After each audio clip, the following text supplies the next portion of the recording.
promove essa palestra com o nobre professor Jorge, a palestra internacional, para demonstrar, professor, que a ANAF está conquistando o mundo. Ou seja, nós estamos saindo de Brasília para o exterior. Em breve nós estaremos fazendo algumas incursões lá em Portugal, Itália, Washington. Mas é com muita satisfação que nós vamos lhe ouvir, né? Na certeza que vamos ter muito o que ouvir e aprender. Então, por favor, professor, fique à vontade.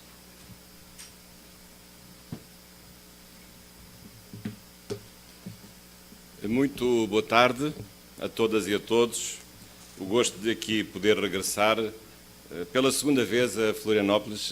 A primeira foi há 16 anos, estive a fazer as contas, em 2001, o tempo passa, e de facto é com grande satisfação e com grande alegria que pude aceitar o convite que foi feito pela vossa associação, pela ANAF, para participar neste segundo Congresso Nacional dos Advogados Públicos Federais. Portanto, também nesta circunstância, gostaria de agradecer a presença também do Sr. Vice-Presidente, como moderador desta sessão, e dizer a todos os colegas que aqui estão que, de facto, para um português é uma oportunidade e é um privilégio poder, uma vez mais, regressar ao Brasil e falar, ainda que de uma forma breve, perante esta tão ilustre assistência de advogados públicos federais.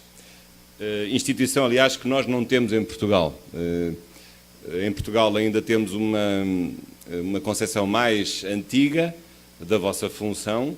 Em Portugal a vossa função é desenvolvida pelo Ministério Público, que preenche três principais funções. Aquela que é tradicional, a mais óbvia de todas, é a função da ação penal.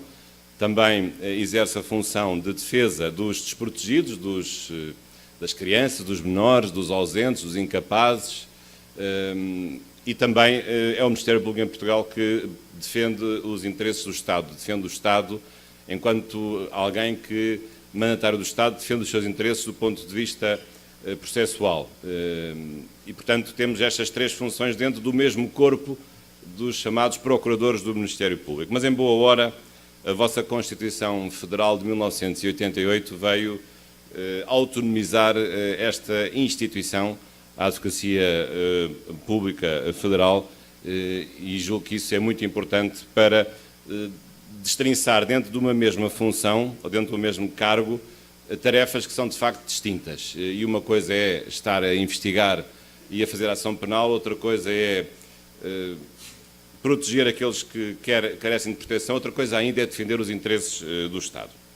Mas não é sobre isso que eu vou falar, porque se falasse sobre isso seria um risco enorme de não ser bem sucedido, ainda que depois no fim possa falar um pouco sobre a percepção que em Portugal temos a respeito das questões da justiça no Brasil, que acompanhamos muito de perto, somos países irmãos e tudo o que se passa no Brasil também interessa muito a Portugal. Mas, de acordo com o que foi combinado com a organização deste Congresso, vou circunscrever mais a questões de natureza geral e que se relacionam com o Estado de Direito, a importância de uma Constituição e, no fim, fazendo um foco mais específico sobre um tema que está em cima da mesa, está na ordem do dia, não apenas no Brasil, mas em Portugal e em muitas partes do mundo, que é o tema do controle do poder, mais especificamente a transparência que deve acompanhar o exercício do poder, ou ainda mais especificamente o combate à corrupção. E, de facto, hoje esse é um tema na moda no Brasil, por más e por boas razões. Más razões porque, afinal, esses problemas existem, boas razões porque esses problemas vão deixar de existir. Mas também é um tema, hoje, que integra todos os debates que nós enfrentamos sobre a qualidade das democracias. E, portanto, a corrupção, a ausência de transparência, a obscuridade, a ausência de defesa do interesse público, são sempre problemas que empobrecem e degradam as nossas democracias. E, portanto, temos de estar atentos em relação a esses problemas para os poder discutir, para poder propor soluções na medida das nossas possibilidades e na medida da nossa capacidade de intervenção cívica e intervenção jurídica. E faço também com muito gosto, porque sendo professor de Direito Constitucional, de raiz, embora também seja advogado, não advogado público, não temos essa função em Portugal, sou advogado privado, aliás, nesta altura, Presidente do Conselho Fiscal da Ordem dos Advogados Portugueses, também professor universitário, mas faço sobretudo como jurista, e na medida em que um jurista, como somos todos nós, pretende defender o interesse público, sobretudo defender a justiça. O interesse público que se concretiza numa ideia mais específica, que é a ideia da justiça. Claro que para levar a cabo a justiça é preciso leis, é preciso um direito, e também acreditamos que esse direito, em grande medida, ainda depende do Estado. O Estado é o principal produtor das leis e é o principal aplicador das leis. Com certeza que o direito, as normas e até os mecanismos de resolução dos litígios não são todos do Estado. Hoje, cada vez é menos assim, através das teorias que estão em grande expansão do chamado pluralismo jurídico, que é um pluralismo de fontes, mas também um pluralismo de instituições que resolvem os litígios, mas ainda assim, e isto não tem nada de estatocêntrico, mas ainda assim o Estado é a instituição prevalecente para produzir boas leis que prossigam a justiça e para estabelecer mecanismos que efetivamente possam resolver os litígios e aplicar o direito de uma forma eficaz. Claro que dentro dos vários poderes públicos sobressai naturalmente o poder judiciário, visto que esse tem características próprias de ser um poder judiciário que surge no fim da linha do percurso da aplicação do direito e, portanto, com todas as garantias acrescidas que isso mesmo implica. Mas o facto de eu ser português e o facto de estar perante esta ilustre plateia de brasileiros faz-me lembrar um facto que é muito importante, que é de partilharmos um mesmo paradigma jurídico-cultural. É verdade que a nossa origem, a origem do Brasil, não foi muito simpática para Portugal, porque o Brasil declarou a independência de Portugal, em ruptura com Portugal, em 7 de setembro de 1822, ainda por cima por um grande filho de um rei português, que foi Dom Pedro IV. Mas Portugal não leva a mal. E reparem que, não obstante o facto de ter havido esse nascimento atribulado do Brasil em ruptura com Portugal, como tinha de ser, aliás, como são todos os nascimentos de países que se vão autonomizando por razões óbvias, porque constroem nações próprias que se vão distinguindo das nações metropolitanas, não obstante esse facto, a verdade é que o vosso primeiro rei, e que também foi rei de Portugal, aliás, muito importante porque nos permitiu resolver um problema muito complicado, que era o perigo de voltarmos a uma ordem pré-constitucional, porque o seu irmão, Dom Miguel, era legitimista, não queria a Revolução Francesa ou a Revolução Constitucional, enquanto Dom Pedro IV sempre foi, o vosso Dom Pedro I, sempre foi adepto dos ideais da Revolução Francesa. Mas felizmente, embora com uma guerra civil de 2 anos, felizmente que Dom Pedro IV em Portugal vingou, aliás ele depois abdicaria da coroa brasileira e lideraria a guerra civil portuguesa e viria a ganhar essa guerra civil, ainda que depois morresse de novo com tuberculose repentinamente. Mas eu digo isto porque, não obstante esse nascimento atribulado, como tinha de ser, a verdade é que esse nascimento tem algo muito importante que foi partilhado entre Portugal e o Brasil. Foi precisamente o estabelecimento do ideal constitucionalista. No Brasil, o ideal constitucionalista surgiu com o nascimento de um país, de um império.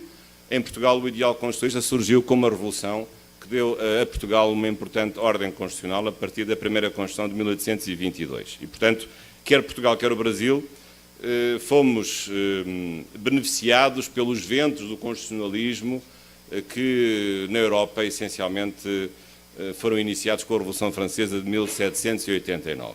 E, portanto, aquilo que nós hoje estamos a viver, o Brasil já com a sua 7ª Constituição, Portugal com a sua 6ª Constituição, é o produto, no fundo, de uma origem comum, de termos experimentado guerras, conflitos, rupturas, mas por uma boa causa, que é a causa do constitucionalismo, que temos vindo a construir, cada vez de uma forma mais perfeita, ou menos imperfeita, ao longo destes 2 séculos de história constitucional que tanto Portugal como o Brasil têm. E isto significa que, nestes 2 séculos, nós mudámos de tempo histórico. Aliás, a importância do constitucionalismo foi de tal ordem, a partir das várias revoluções liberais que foram surgindo, quer na França, quer nos Estados Unidos, quer também no Brasil, porque a vossa independência foi também uma revolução liberal. Isto significou que, a partir do século XIX, a história universal passou a ter um novo capítulo. E esse capítulo chama-se a Idade Contemporânea, ou o Tempo Contemporâneo, que é a bem dizer do ponto de vista político, a idade constitucional. A idade em que aparecem constituições e, sobretudo, em que há um movimento muito forte de ideias, de princípios, de valores, que leva a que os países, alguns se transformem em países independentes e eram colónias, outros mudem radicalmente a sua organização político-social, derrubando um ancien regime, uma estrutura feudal e depois absolutista, e mudando a configuração dos seus Estados para um progresso e o incremento de um paradigma novo de Estado de Direito Democrático.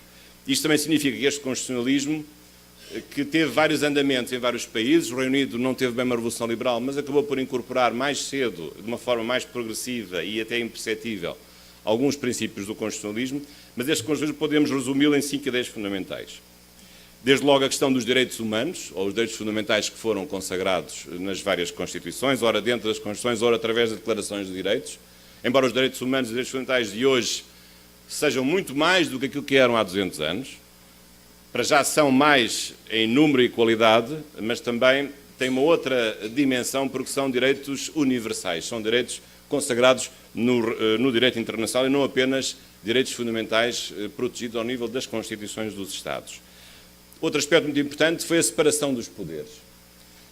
Embora hoje realmente seja certo que estamos longe já daquilo que um juiz, um senhor chamado Montesquieu, propôs em meados do século XVIII, a teoria da separação dos poderes, a verdade é que essa ideia de que o poder só pode ser limitado se for separado entre si, se o poder não estiver todo do mesmo lado, mas ele for repartido por vários órgãos, essa é uma ideia, realmente é uma ideia genial, e devemos-la a Montesquieu, e é uma ideia que permanece, ainda que funcionando de maneiras diferentes, mas é outra característica muito importante deste tempo que nós vivemos, este tempo constitucional que nós vivemos, a separação dos poderes. Também, já agora, a ideia de democracia. Até ao século XVIII não havia democracias. Às vezes fala-se nas experiências da antiga Atenas, como uma democracia direta. Não sei se era bem isso até, mas pelo menos tinha realmente alguma originalidade. Ou também um pouco em Roma, no tempo da República, realmente havia uma participação dos cidadãos romanos. Houve um período republicano na organização romana antiga do Estado romano, que durou cerca de 5 séculos. Mas, na verdade, a verdadeira democracia só surge neste nosso novo tempo da idade contemporânea. Ainda que numa primeira fase uma democracia coxa, limitada, uma democracia liberal que depois se foi aperfeiçoando no século XX para uma democracia plena em que as mulheres também já podem votar, antes não podiam votar, o voto é de todos, não é um voto restrito, e há sobretudo novos mecanismos de democracia, não apenas a democracia do voto, da chamada representação política, mas a democracia que é vista através da participação direta em referendos e em plebiscitos, e mais do que isso, a democracia do cotidiano, que é isso, aliás, que o Brasil tem vivido com grande intensidade e muito bem, que é o facto da democracia não se resumir ao dia em que votamos, de 4 em 4 anos, aqui no Brasil, em outubro, mas a democracia vive-se todos os dias, através da nossa participação cívica nos partidos, na função parlamentar dos partidos políticos, nas associações, nas manifestações, na liberdade de opinião, nas várias liberdades públicas que nós podemos exercer. Portanto, desse ponto de vista, hoje a democracia tem feito um caminho excepcional e podemos dizer que porventura estamos quase a chegar ao grau de perfeição do ponto de vista das várias maneiras de fazer a participação democrática dos cidadãos. E isso é muito positivo. Também já agora, outro aspecto que se deve realçar no constitucionalismo, a ideia de república. Até ao século XVIII não havia uma única república no mundo. Não havia uma única república. Tirando, porventura, o que é até controverso, a experiência republicana de Oliver Cromwell no Reino Unido, mas todos os países eram monarquias. É preciso não esquecer isso. E, de facto, um século depois, embora a Revolução Francesa não trouxesse logo a República como um sistema automático para a organização política dos países, porque só a partir do século XX é que a República realmente se implantaria quase um pouco por todo o mundo, e sobretudo era o sistema adotado pelos países emergentes, mas a verdade é que hoje a República domina largamente como modo de organização política dos países e que tem, evidentemente, as vantagens inerentes ao princípio democrático, porque um Presidente da República é eleito, e sobretudo há a ideia, que é uma ideia muito cara ao interesse público e ao Estado de Direito, que é a ideia da temporalidade dos cargos públicos. Os cargos públicos não são eternos, não são vitalícios.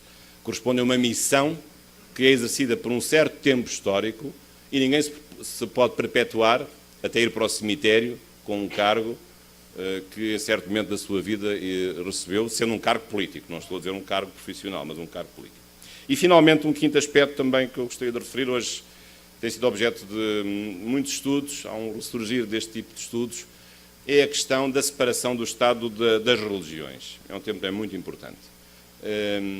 A laicidade é um conceito que começou a ser construído também no século XIX. Há várias maneiras de entender a laicidade. Claro que há laicidades negativas, que às vezes não são bem laicidades, mas são até laicismos. Mas a laicidade é importante porque o Estado não deve ter uma preferência religiosa, ainda que o Estado deva respeitar as confissões religiosas e deve agir com elas como respeitando-as e sendo as confissões religiosas uma manifestação dos cidadãos da sociedade e, portanto, nada o deve impedir de respeitosamente colaborar de acordo quando há fins comuns de interesse público com as diferentes confissões religiosas que existem numa certa sociedade. Eu sei que isso às vezes depois pode levantar problemas de representação das maiorias e das minorias, é uma das questões, e às vezes outra questão também mais complexa ainda do que essa, às vezes certas religiões que são inteiramente óbvias, outras nem tanto do ponto de vista da fidedignidade dos fins que prosseguem. Mas é um tema complexo que hoje tem vindo a ser rebatido no chamado direito da religião.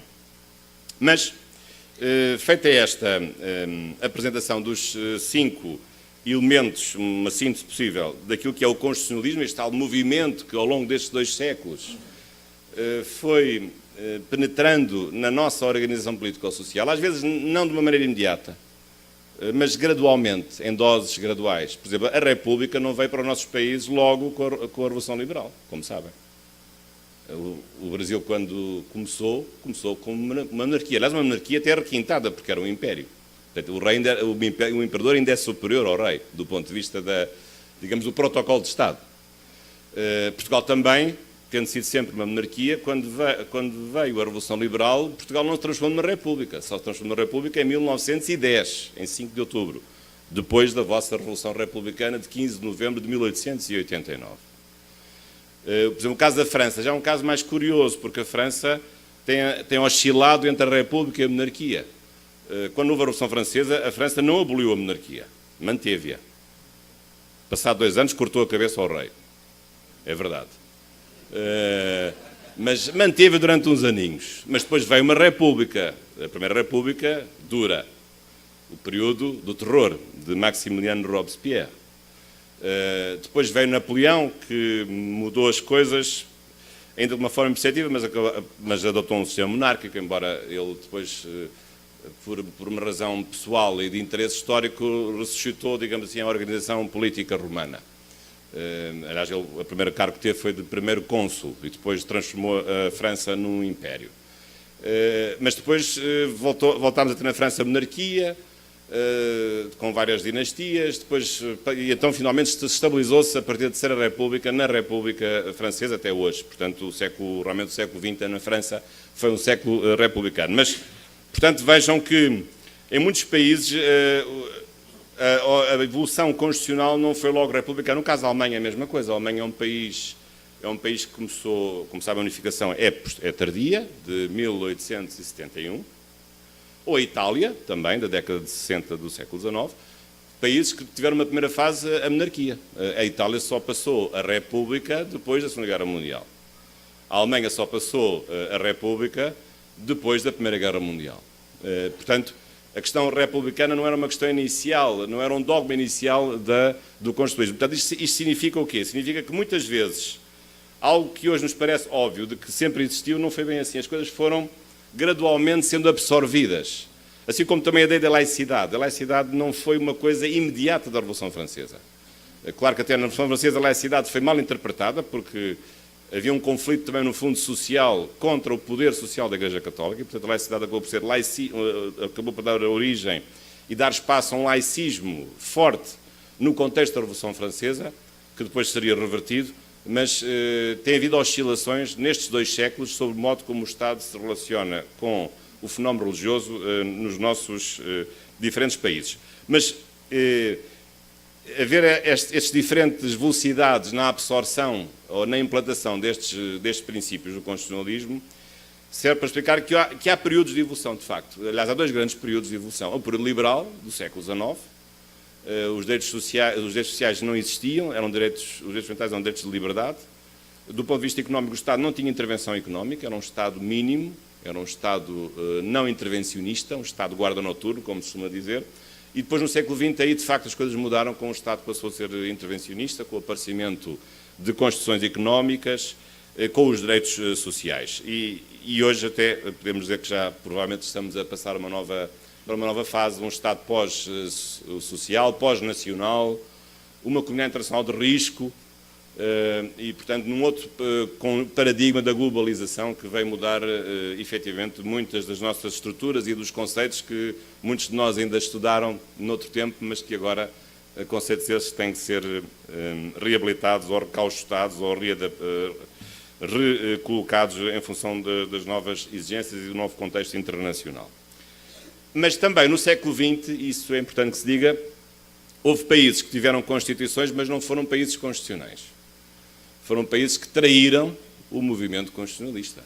Estou a lembrar-me, sobretudo, o chamado período entre as duas guerras mundiais, quer com o fascismo italiano, porque se manteve a Constituição, o Estatuto de Albertino manteve-se em vigor, quer o Estado autoritário português, de Salazar e Marcelo Caetano, ou o espanhol, com Francisco Franco, ou o próprio regime hitleriano, de Adolf Hitler, nazi alemão, que formalmente nunca revogou a Constituição de Weimar, mas evidentemente que a Constituição de Weimar não podia estar em vigor.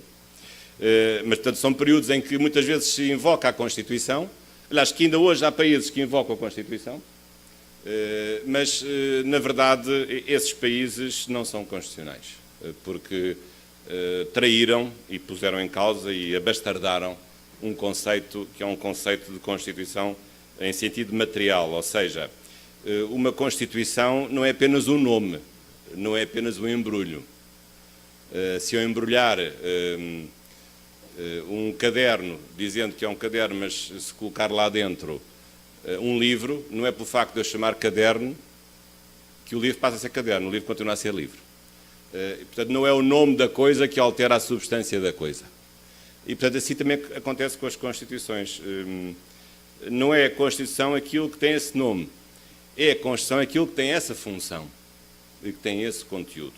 E isto também significa que, para termos uma Constituição, não basta dar-lhe esse nome, mas é preciso ter esse conteúdo, ter essa função. Uma Constituição o que é? É uma lei fundamental de um país, superior às demais, que estabelece as opções fundamentais da organização política ou social dessa comunidade política, mas é em nome de um desígnio histórico.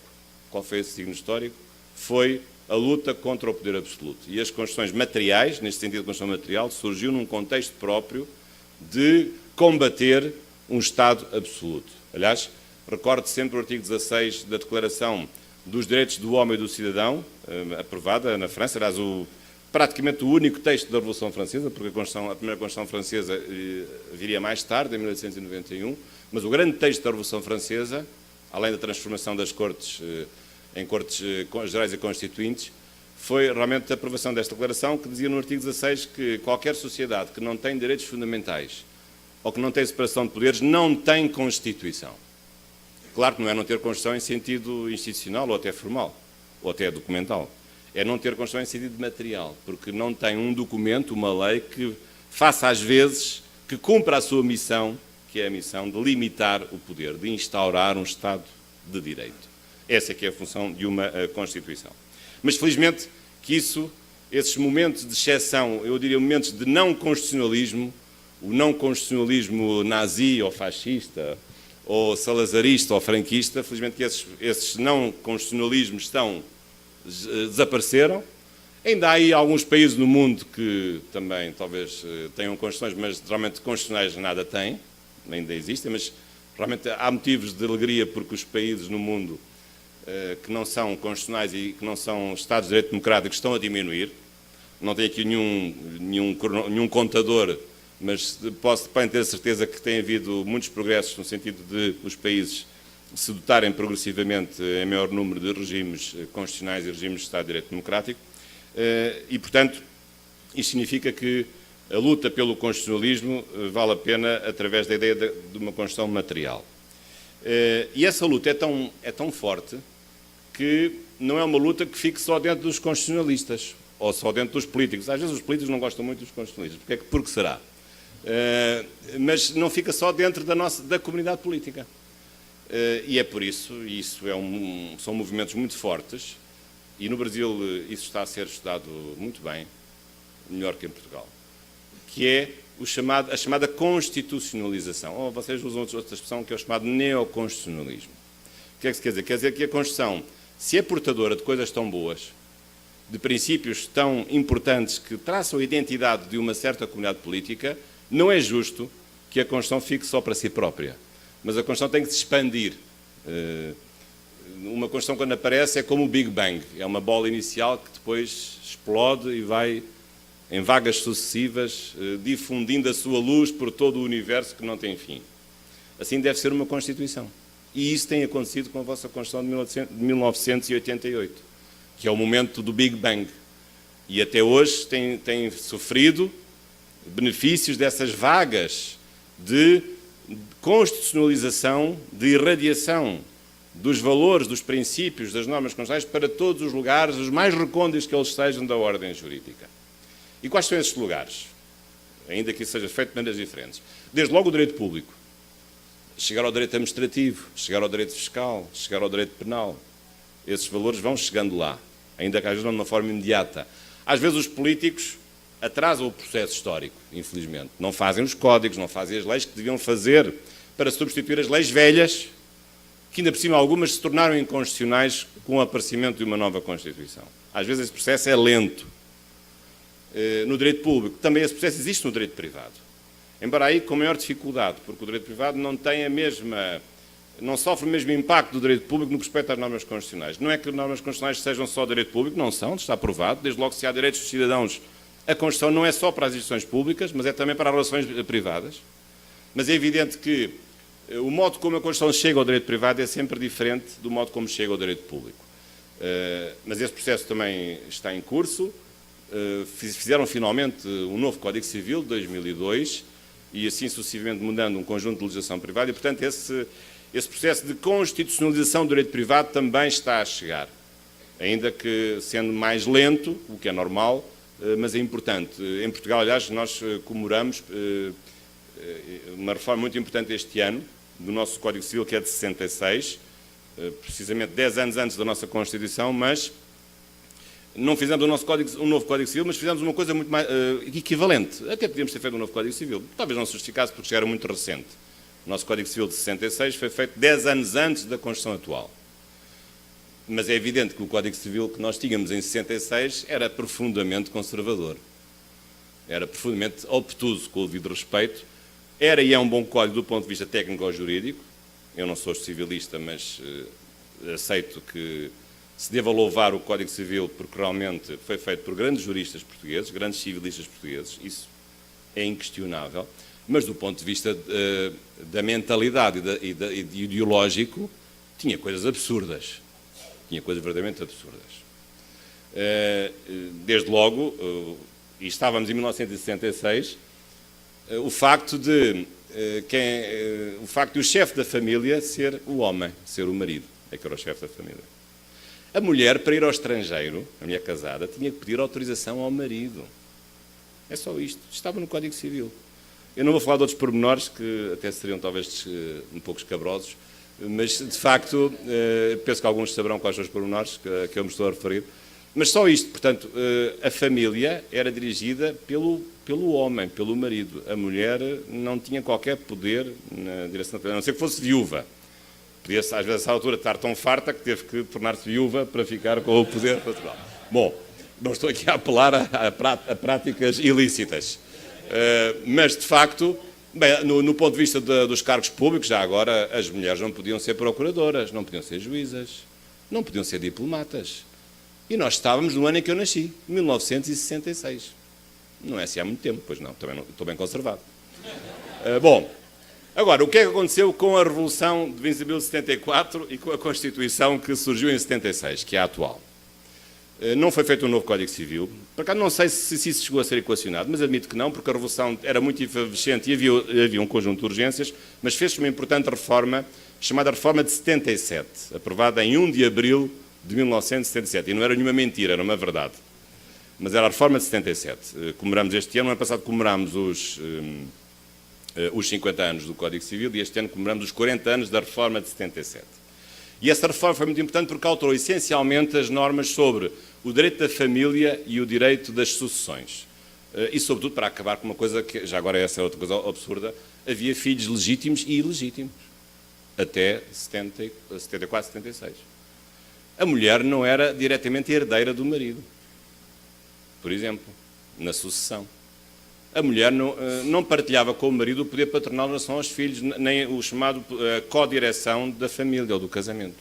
E, portanto, essa reforma de 77 foi uma reforma importante para estabelecer a igualdade entre homem e mulher nas relações jurídico-familiares e nas relações jurídico-sucessórias. Portanto, isto é um exemplo de como, claro que a constitucionalização do direito privado aqui foi feita pelo próprio legislador, que recebeu, digamos, o impulso da Constituição e para não manter um Código Civil que se tornou supervenientemente inconstitucional, teve que mudar as normas. Aliás, elas já não eram aplicadas porque os tribunais, a partir do momento em que surgiu a Constituição de 16, nunca mais aplicaram as normas do Código Civil que admitiam filhos ilegítimos ou que não davam a igualdade de direitos à mulher nas relações familiares e nas relações sucessórias. Mas o legislador tomou a dianteira de fazer essa reforma. Claro que depois disso, muitas outras coisas têm vindo a mudar. E mudar como? Mudar por interpretação, por outras leis, pela doutrina, o pensamento, etc. E também já agora há um outro aspecto muito importante de constitucionalização que é do próprio direito internacional. Isto é um aspecto mais recente. Reparem, o constitucionalismo é portador de valores tão bons, tão bons, tão bons, que agora já podemos também exportar para o direito internacional público. Temos aqui um bom produto para exportação. E é isso que está a acontecer, porque a comunidade internacional, entretanto, dotou-se de mais poderes. Hoje, cada vez mais, as organizações internacionais são poderosas, a começar na Europa, ainda que com momentos e flutuações de crise, mas as coisas vão-se aguentando, a União Europeia. E, portanto, os valores constitucionais e os princípios constitucionais também têm que funcionar ao nível das relações jurídicas internacionais. E a verdade é que não funcionam, ou nem sempre funcionam. O princípio de Estado de Direito às vezes não funciona. O princípio, por exemplo, do controle judicial dos atos das organizações internacionais.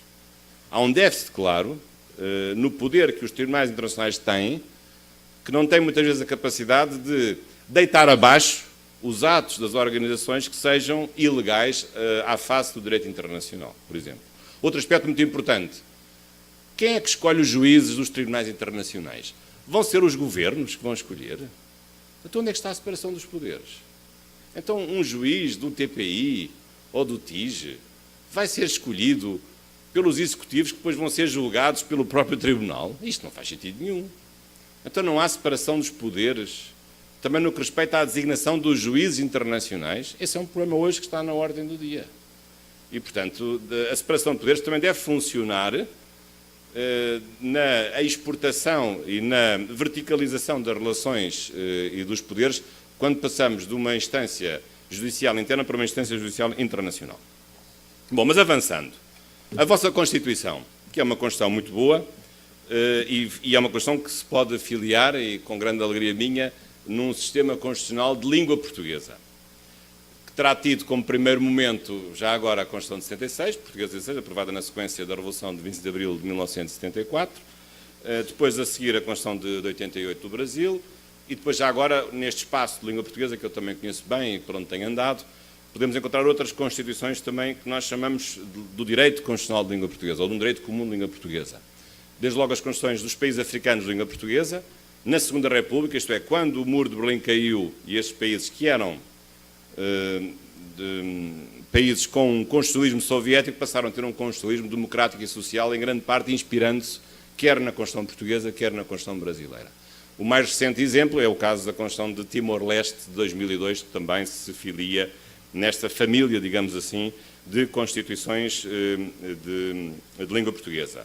Claro que no vosso percurso histórico-constitucional, nas vossas 7 Constituições, houve coisas que se mantiveram estáveis, sim, e houve coisas que mudaram, mas também há um constitucionalismo brasileiro, isto é, há uma identidade própria do constitucionalismo brasileiro, que eu diria feita em 2 partes, ou talvez em 3, uma primeira parte monárquica ou liberal, uma segunda parte republicana ou liberal e uma terceira parte mais republicana social, digamos assim, com alguns períodos de ditadura, infelizmente o último que antecedeu à aprovação da atual Constituição de 88, mas, na verdade, a atual Constituição manteve aquilo que era pacífico manter, um Estado republicano, um Estado federal e uma República presidencial, e o plebiscito que depois confirmou essas opções da República presidencialista, mas também a Constituição de 88, essa sim ficou assinalada pela importância que veio conferir aos direitos sociais, que têm sido muito importantes no aperfeiçoamento das políticas públicas e também no aumento da litigiosidade com o próprio Poder Judiciário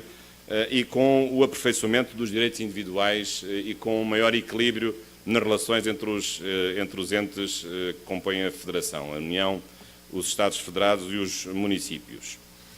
Portanto, desse ponto de vista, a vossa Constituição é fiel a dois espíritos. É fiel ao espírito do constitucionalismo lusófono, mas é também fiel ao próprio espírito do constitucionalismo brasileiro, porque dele não se distancia e confirma em grande medida as opções, algumas originais, no que respeita ao constitucionalismo brasileiro e até à sua organização política e até judiciária.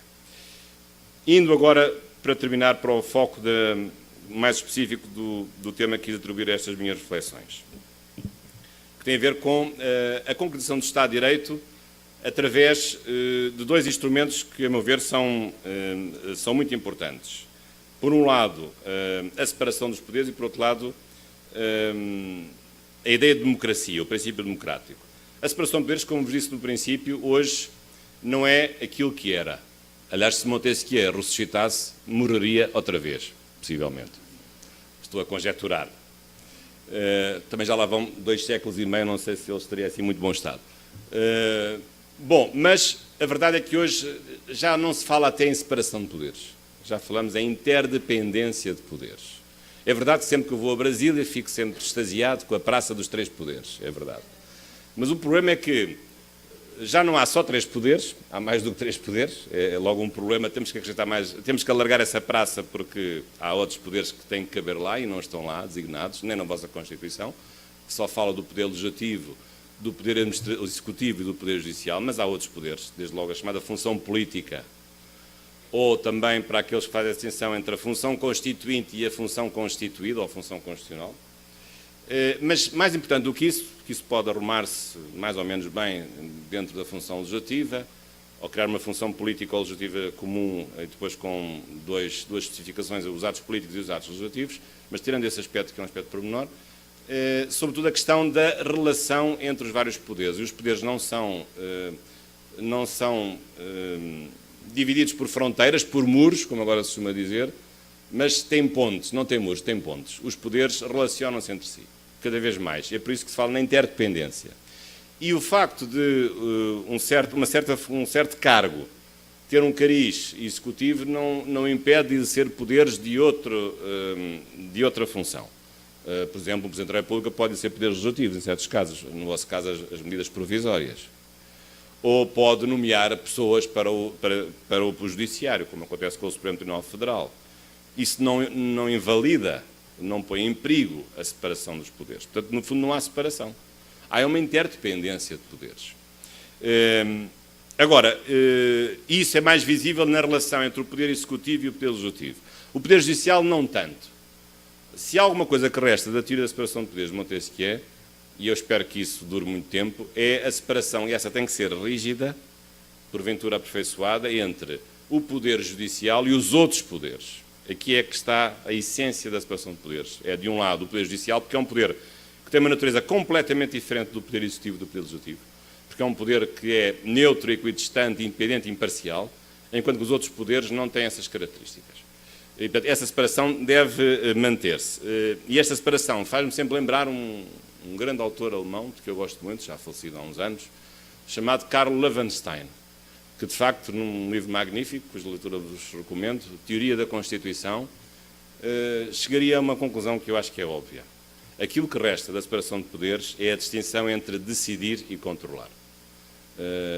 E, portanto, é aí que está a separação de poderes. Quem decide não pode controlar ou fiscalizar, quem fiscalizar ou quem controlar não pode decidir. E, portanto, se não há, sobre uma mesma questão, alguém que decida, e esse alguém que não seja diferente de quem controla, não há separação de poderes. E, portanto, porque a diferença entre legislar e administrar já é muito evanescente, já é muito fluida. Agora, não pode ser fluida a diferença entre decidir e controlar. Essa tem que se manter de pé como uma diferença essencial de um Estado de Direito democrático. Também já agora, a democracia deve aperfeiçoar-se e, portanto, hoje uma democracia madura tem de ter aquelas várias dimensões que eu vos referi no princípio. Ser uma democracia representativa, é verdade, continua a ser importante, mas também uma democracia semidireta, com intervenções em referendos e plebiscitos, e também uma democracia que seja participativa, através do exercício diário dos nossos direitos de participação política. Mas isto também significa, se é importante num Estado de Direito a separação dos poderes e é importante o exercício democrático desses poderes, significa que há pelo menos um dos poderes que tem que exercer de uma forma assaz rigorosa e firme, que é o poder judiciário. E o poder judiciário aqui assume uma função de controle. Claro que o controle não está só na função judiciária. O poder legislativo também pode ter mecanismos de controle, como é o que sucede, por exemplo, com os tribunais de contas, que aqui no Brasil não fazem parte do poder judiciário, mas integram o poder legislativo, são órgãos de controle interno do poder legislativo. A meu ver, isso deveria evoluir para que os tribunais de contas fossem verdadeiros tribunais. Em Portugal, o Tribunal de Contas é um verdadeiro tribunal. Integra a jurisdição dos tribunais, aliás, é um Supremo Tribunal, aliás, em instância única, mas o controle não tem que ser necessariamente externo. Pode ser um controle interno e tem a sua eficácia, mas não é tão eficaz. E claro que o controle externo, o eficaz, é um controle feito por uma entidade independente e imparcial, como é o caso dos tribunais, ou também pode ser um controle social, um controle democrático feito pelas eleições periódicas, pela punição dos políticos nas eleições seguintes. Se portaram mal, não vão ser reeleitos. Se portaram bem, têm o prémio da reeleição. E, portanto, tudo aquilo que se pode passar entre eleições, através de sondagens, de críticas, do exercício da liberdade de opinião. Portanto, o aspecto dos tipos de controle que se exerce sobre o poder é algo muito importante. E claro que já agora o Poder Judiciário também não é isento de controle. Também tem que se controlar a si próprio. Evidentemente, claro que depois o problema é saber quem é que controla a última instância de controle. Quem guarda o guardião, quis custódia as custódias? É a pergunta que fica. Só Deus é que nos pode valer, de facto. Mas também, já agora, o controle não pode estar separado de uma outra realidade muito importante, que é a responsabilidade. Aqui, eu não estou aqui a falar na responsabilidade moral, também é importante, com certeza, ou cívica, mas ou no sentido de sermos responsáveis por aquilo que fazemos, com certeza que isso é tudo importante. No meio da ética é assim que funciona. Mas aqui a responsabilidade jurídica. Uma responsabilidade que significa que um ato que seja errado, um ato que seja ilegal, inconstitucional, que seja ilícito, tem de ter uma consequência. E uma consequência, claro, a primeira consequência é sobre aquele ato, porque o ato vai ser retirado da ordem jurídica, vai ser invalidado, vai ser considerado inconstitucional e, portanto, inválido, ou ilegal e inválido, mas mais do que isso, também tem que haver consequências sobre os autores desses atos. Porque muitas vezes os efeitos da invalidação do ato não chegam para retirar o lixo que ficou de um ato ilícito e é preciso punir ou responsabilizar os autores desse ato. E, portanto, há aqui um conjunto de responsabilidades que têm que ser postas em cima da mesa. A mais grave de todas, como imagino, é a responsabilidade penal. Portanto, colocar na cadeia quem tenha praticado crimes no exercício e na prática de atos jurídico-públicos. Responsabilidade financeira, responsabilidade administrativa, responsabilidade civil até. E, portanto, essas responsabilidades têm de ser cada vez mais ativadas como também um mecanismo para aumentar esse controle. Claro que, no meio disto tudo, resta sempre uma maior responsabilidade para os titulares de cargos políticos. Nós hoje vivemos muito num Estado de Direito democrático, a ideia da transparência. Achamos que os políticos devem ser transparentes. que é sempre uma ideia bastante forte do ponto de vista de saber quais os interesses que acompanham os políticos nas suas decisões. Aqui a transparência não é uma transparência da vida privada, evidentemente, mas é uma transparência no que respeita às suas decisões públicas ou políticas, quais são os critérios, que motivações eles tiveram para celebrar contratos ou tomar certas decisões legislativas, e para isso é preciso que o Estado tenha instrumentos legislativos adequados, como obrigar os políticos a uma declaração de interesses, declaração de rendimentos e de património, que isso seja efetivamente cumprido, e que haja uma verificação periódica desse mesmo património, desses mesmos interesses, mas sobretudo que haja também períodos em que depois do exercício de um cargo os ex-políticos ficam impedidos de tomar certo tipo de decisões ou de ingressar em certo tipo de profissões ou na empresa que beneficiaram quando estiveram no poder e para a qual depois são contratados depois no dia seguinte de terem deixado o cargo, que é o que costuma acontecer. Isso é inadmissível. E um Estado de Direito Democrático tem que se aperfeiçoar ao ponto de estabelecer restrições severas, períodos de interdição do exercício de funções privadas ou públicas por manifesta incompatibilidade entre aquilo que foi decidido enquanto estiveram no exercício do poder público e depois aquilo que podem levar para as funções privadas. Claro que no limite levam sempre alguma coisa. E no limite haverá muitas vezes a violação do segredo, não direito de Estado, mas do segredo profissional, ou os ex-políticos são sempre portadores de segredos que depois vão traficar quando regressam à sua vida privada. Isso é difícil de controlar, de facto, é difícil.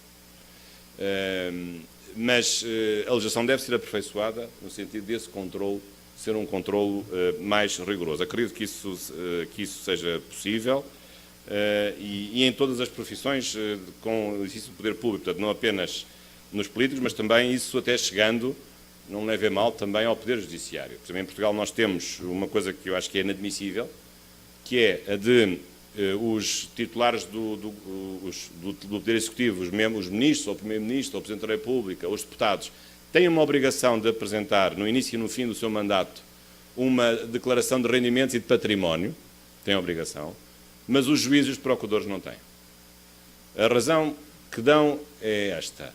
Bom, o exercício da profissão de político, Presidente da República, deputado e membro do Governo é temporária, 4 anos, 5 anos. Enquanto que nos outros casos as pessoas são profissionais, estão lá a vida toda, têm uma profissão estável como juiz ou como procurador. Mas um juiz e um procurador também muitas vezes não se deixam corromper, são por natureza insuscetíveis de corrupção. Não. Acredito que, e estou ciente disso, que isso acontece no menor número de casos. Mas o princípio que é válido para os políticos também é válido para os titulares do Poder Judiciário. É exatamente a mesma coisa. Saber se, no seu percurso de vida, juízes e procuradores não andaram a enriquecer à custa de sentenças ou decisões que venderam. Acho que isto é que é preciso de ser dito. Portanto, nunca percebi porque, como em Portugal, essa decisão não foi tomada de alargar essa obrigação de entregar uma declaração de rendimentos e de património também, no fundo, a todos aqueles que exercem poderes públicos. A razão é esta. Seja um poder público temporário, de 4, 5 anos, porque há um mandato eletivo, seja um poder público que tem outra legitimidade, que também é constitucional, que é estável, que é vitalícia, mas não deixa de ser poder público, e até por ser vitalícia é mais perigosa e até mais insuscetível de controle. Porque, podemos dizer, se alguém exerce mal as funções, ora, ao menos é só 4 anos ou 5.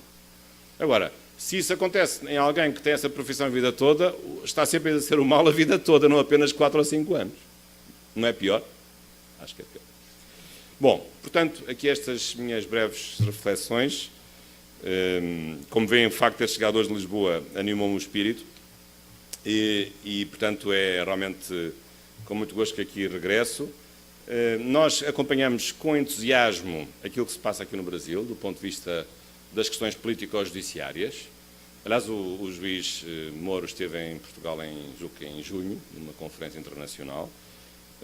É assim a pessoa agora, a grande estrela, digamos assim, do judiciário brasileiro. E ao almoço, há pouco, alguém me estava a perguntar aqui da vossa associação o que é que os portugueses diziam disto tudo, o que é que achavam. Eu posso sintetizar a nossa, enfim, não querendo ser aqui pretencioso, mas acho que há aqui uma palavra que me veio ao espírito, é a palavra de surpresa. Uma surpresa boa e uma surpresa má. A surpresa má é esta, afinal, há muito mais corrupção do que nós pensávamos. Aquilo está cheio de corrupção. Ou pelo menos as coisas agora tornam-se mais visíveis. Coisa que nunca tínhamos visto. Isto começou, lembro-me bem, com o mensalão. Aliás, eu tenho vindo ao Brasil regularmente, na altura falava com amigos brasileiros, professores, e eu dizia, isto vai acabar tudo em pizza. Mas não acabou. Esse foi um primeiro sinal. E realmente houve consequências. Demoraram vários anos, 4 ou 5 anos, ou mais, mas não acabou em Pisa. E, portanto, isso é o lado negativo dessa surpresa. O lado positivo dessa surpresa é que isto que acontece vai regenerar o sistema político brasileiro. Estou convencido disso. E, portanto, são dores e são sacrifícios, são vergonhas de um processo de amadurecimento que eu acho que o Brasil está a viver. Mas termino também com um desabafo, que é este. O Brasil, como Portugal, tem uma formação cristã, tem uma moral cristã dominante. Não estou aqui a fazer referência a nenhuma confissão religiosa em particular, nem o devo fazer. Mas às vezes eu pergunto, mas nós temos essa formação idêntica, mas parece que essa formação cristã não se traduziu nas pessoas que quisessem poder.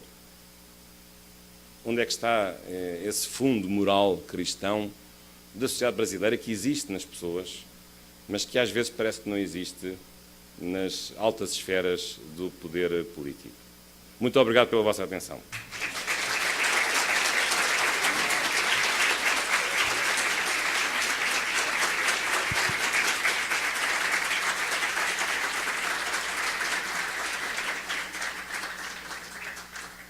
Professor Jorge, muito obrigado pela brilhante palestra, e as suas palavras realmente discorreram historicamente das nossas formações, das nossas visões de construção desde a época da monarquia até a república, por todo esse processo que passou a Europa e que o Brasil também veio acompanhando.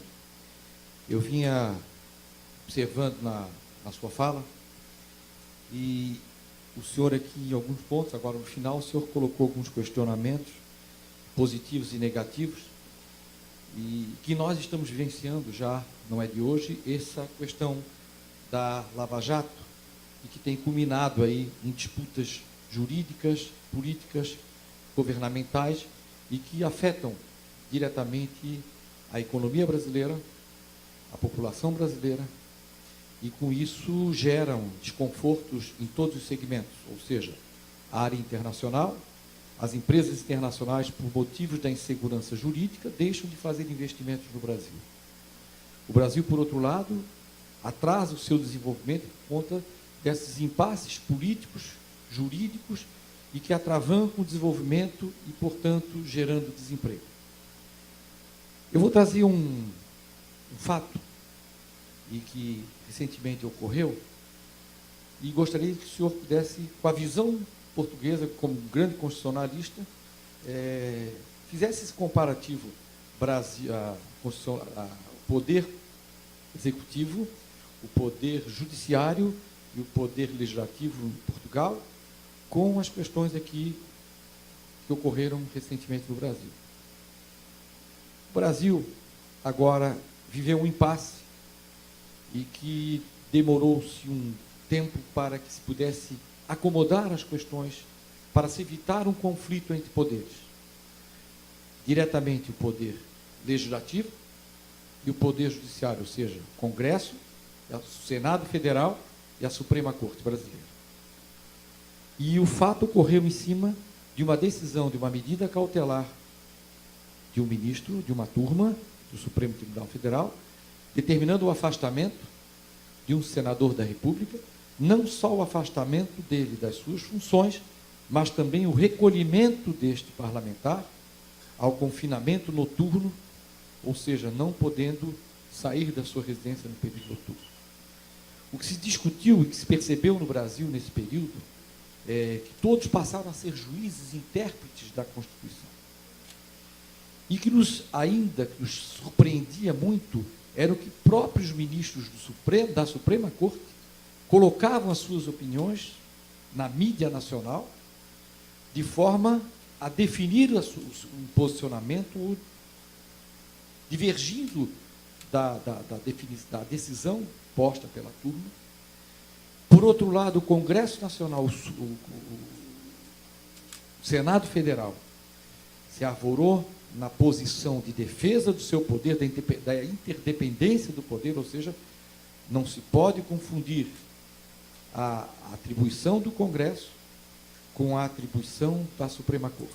Ou seja, até que ponto a decisão da Suprema Corte interferiu na rotina e no poder do Congresso, ou seja, do Senado Federal. E o que se percebeu nesse processo, no julgamento pelo Supremo Tribunal Federal, pelo plenário do Supremo Tribunal Federal, com 6-5, e que se observou, e aí uma opinião minha, se observou, uma grande divisão daqueles que eram simpáticos à decisão do ministro Fachin, ou seja, determinou a pena, e os que tinham uma visão contrária, e que se percebe claramente algumas posições políticas preferenciais de cada magistrado com relação ao poder posto ou ao governo posto. Então, se percebe claramente isso. E, na decisão da própria presidente do Supremo, ministra Carmen Lúcia, mineira, como toda mineira tranquila, né, o Gregory. E o que se percebeu, que na decisão dela, ela desempatou em favor da decisão ser do Senado Federal. Mas o que se percebeu ali, né, eu pelo menos percebi, olhando pelo aspecto político, que a decisão dela, como presidenta da Suprema Corte, ela teve uma decisão política, muito mais do que decisão jurídica. Por quê? Porque ela estava numa posição de se evitar um conflito entre poderes, portanto, eu acredito que ela tenha colocado no seu voto muito mais o interesse da harmonização entre os poderes, mesmo que internamente ou pessoalmente ela não entendesse que seria a decisão dela como ministra, mas sim como presidente do Supremo Tribunal Federal. Então, o que eu queria colocar, e essa colocação que eu fiz, foi justamente um histórico desse último acontecimento, que o Brasil parou, porque se criaria um impasse político muito grande, né? E o que eu gostaria de saber do senhor é se esses episódios que nós temos vivendo no Brasil com frequência, é comum ocorrer em Portugal, onde o poder executivo, o poder legislativo e a Suprema Corte são instados a se posicionar em questões interna corpore, muitas vezes dos órgãos, e que o que se vê na política brasileira hoje é justamente o questionamento constante do Supremo por embates políticos do Congresso Nacional, de decisões do governo do Executivo e do próprio Congresso, onde o Supremo passa a ter muito mais uma posição política, ou seja, de definir o rumo político e legislativo, quando não seria o papel do Supremo nesse caso, ou seja, do próprio Congresso Nacional. Então, eu queria ver, com a sua experiência, com a sua visão de fora do Brasil, como é que o senhor observa todos esses movimentos ocorridos dos últimos tempos aqui no Brasil? Muito obrigado.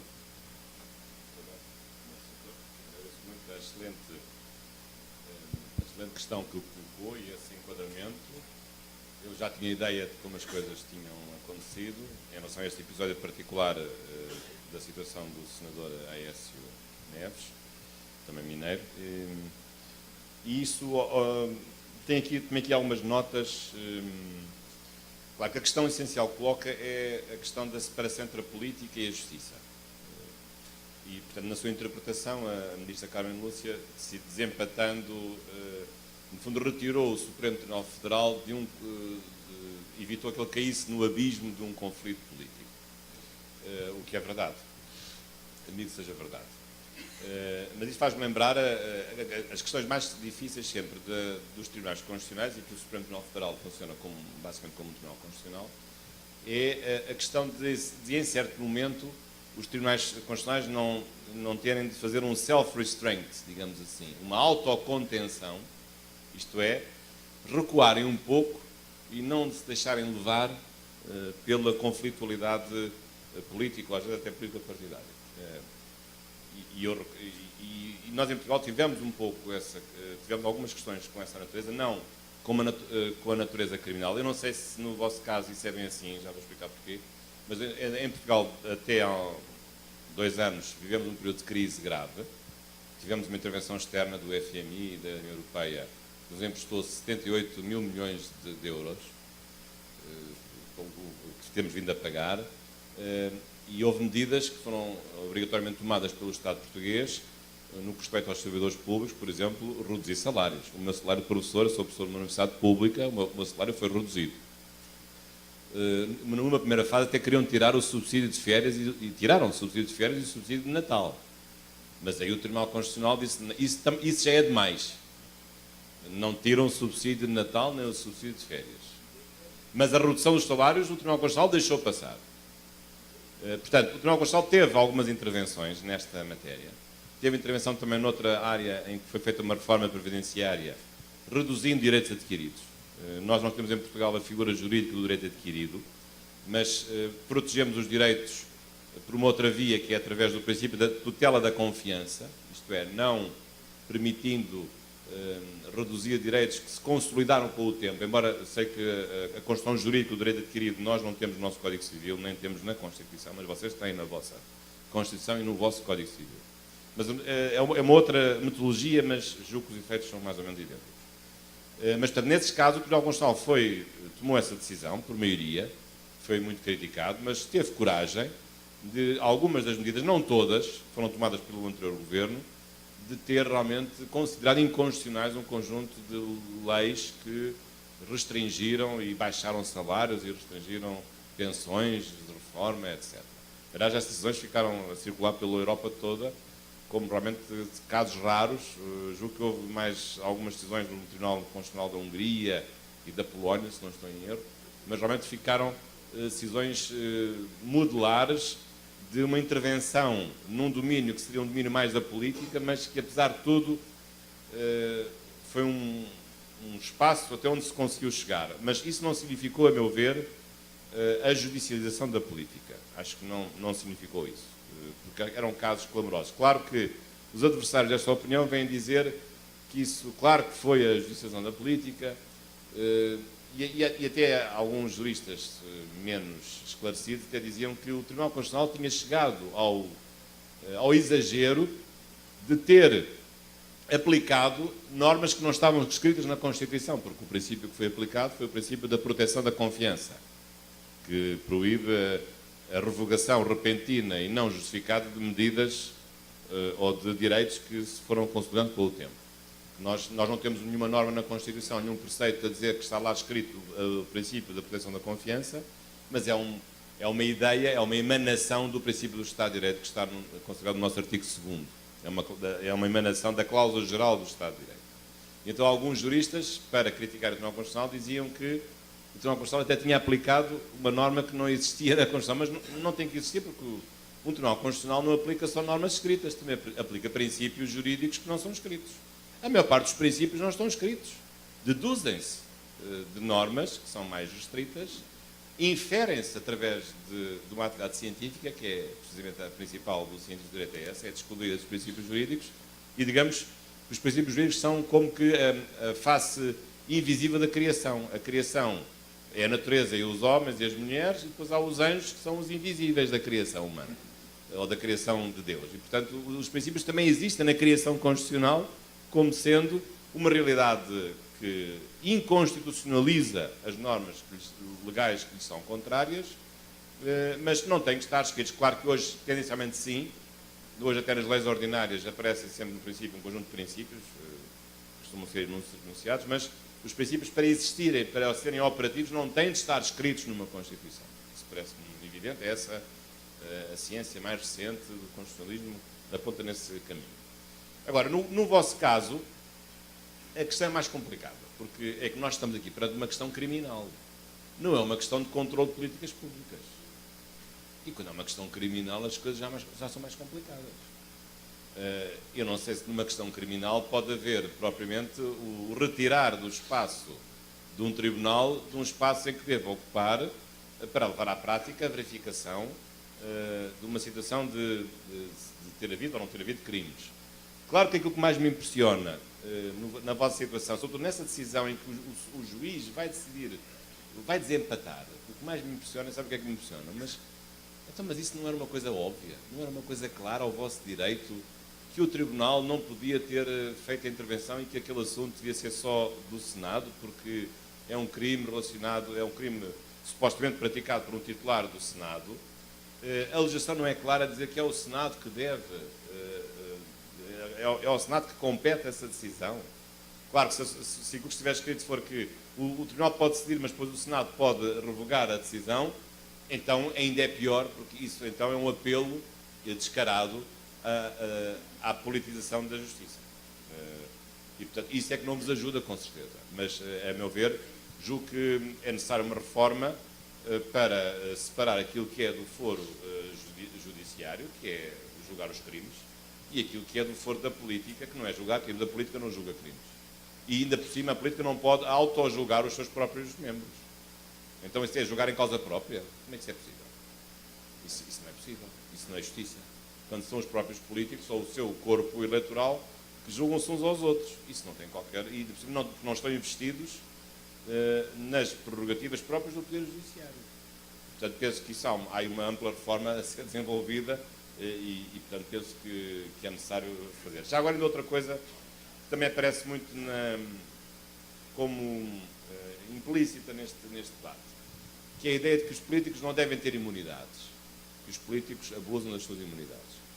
Eu não iria tão longe. As imunidades têm a sua lógica, mas só que as imunidades muitas vezes são pervertidas. Porque a imunidade serve para quê? Serve para proteger o político de pressões de poderes privados. A imunidade serve para proteger o político para ele ser livre no exercício e na prossecução do interesse público. As imunidades vêm do século XVIII, do século XIX. A inviolabilidade, até certo ponto a irresponsabilidade, são as duas dimensões da imunidade, a inviolabilidade e a irresponsabilidade do exercício dos poderes públicos. Tem a sua lógica. Claro que muitas vezes o que acontece são os políticos prevalecem-se da sua qualidade e usam as suas imunidades pervertendo a sua função, que é a proteger contra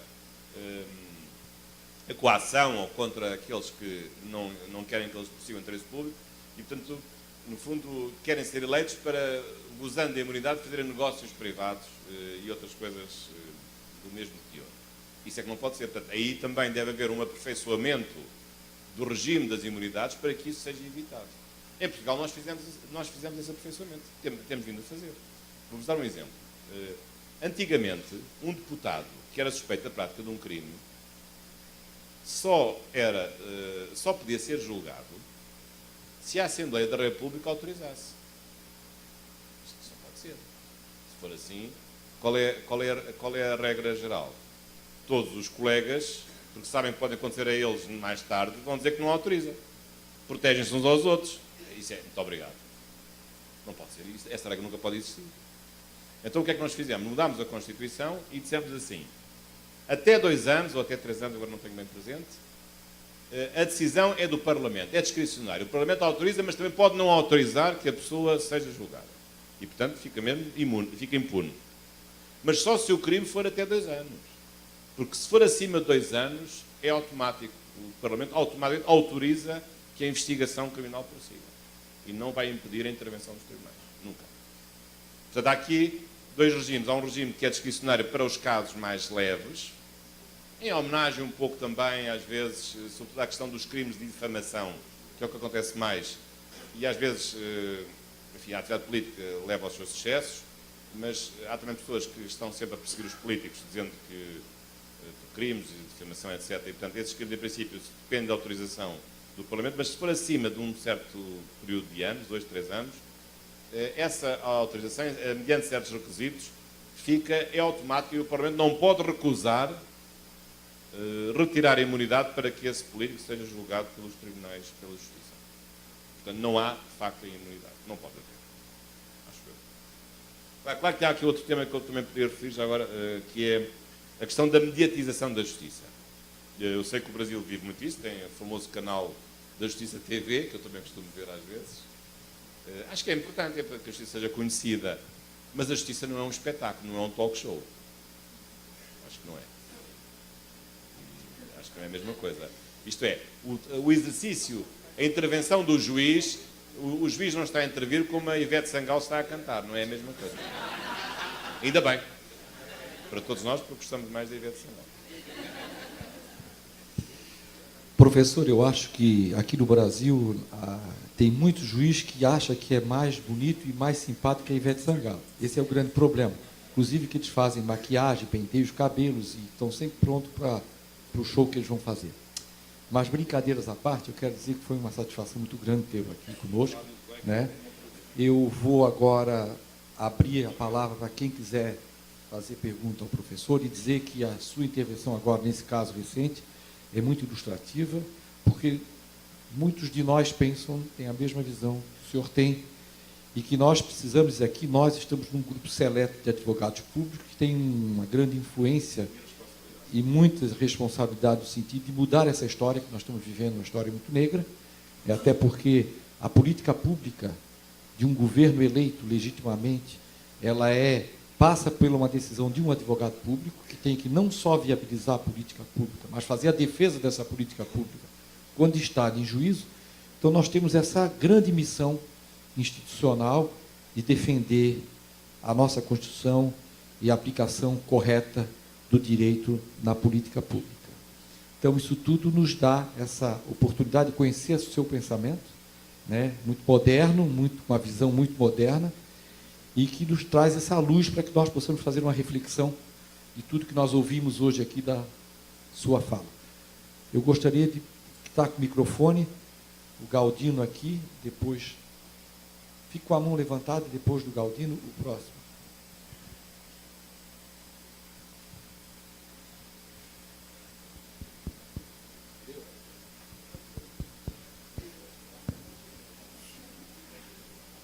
Muito boa tarde, professor. Meu nome é Galdino, também sou mineiro de Varginha, terra do ET. Se a ANAF está com a pretensão de dominar o mundo, nós, mineiros de Varginha, somos mais ousados, temos a pretensão de dominar o universo inteiro. Mas a minha pergunta para o senhor é com relação à separação dos poderes. A advocacia pública é um fenômeno recente no Brasil e eu queria que o senhor nos ajudasse a refletir, né, e a construir a nossa instituição. Salvo engano, em Portugal, o Ministério Público, que exerce as funções que a advocacia pública exerce aqui no Brasil, ele integra o Poder Judiciário. Aqui no Brasil, a advocacia pública, historicamente, ela esteve vinculada ao Executivo, e ainda tem uma série de amarras ao Poder Executivo, sobretudo do ponto de vista financeiro e orçamentário. Mas já existe no seio da advocacia pública brasileira, especialmente na federal, um sentimento de que não é positivo a advocacia pública estar vinculada ao Executivo. Na verdade, está ganhando forma um pensamento de que existem instituições que não integram especificamente um dos três poderes, são instituições que orbitam esses três poderes exatamente no sentido de contribuir para essa harmonização e essa interdependência. E a advocacia pública, assim como o Ministério Público, os tribunais de contas, estariam fazendo esse trabalho, né? Instituições que orbitam os poderes no sentido de contribuir para a harmonização. Então, nós temos três realidades. Uma é que o Ministério Público e a advocacia pública, né, em Portugal, estariam vinculados ao judiciário. Historicamente, aqui no Brasil, esse vínculo com o executivo e esse momento de reflexão que nós estamos atravessando no sentido de que a advocacia pública seria uma instituição à parte, que teria, sobretudo, a vantagem no que tange às atividades de assessoramento jurídico do Estado, porque na emissão de pareceres, a nossa percepção aqui é de que o papel da advocacia pública é fazer um controle dos atos administrativos do Poder Executivo.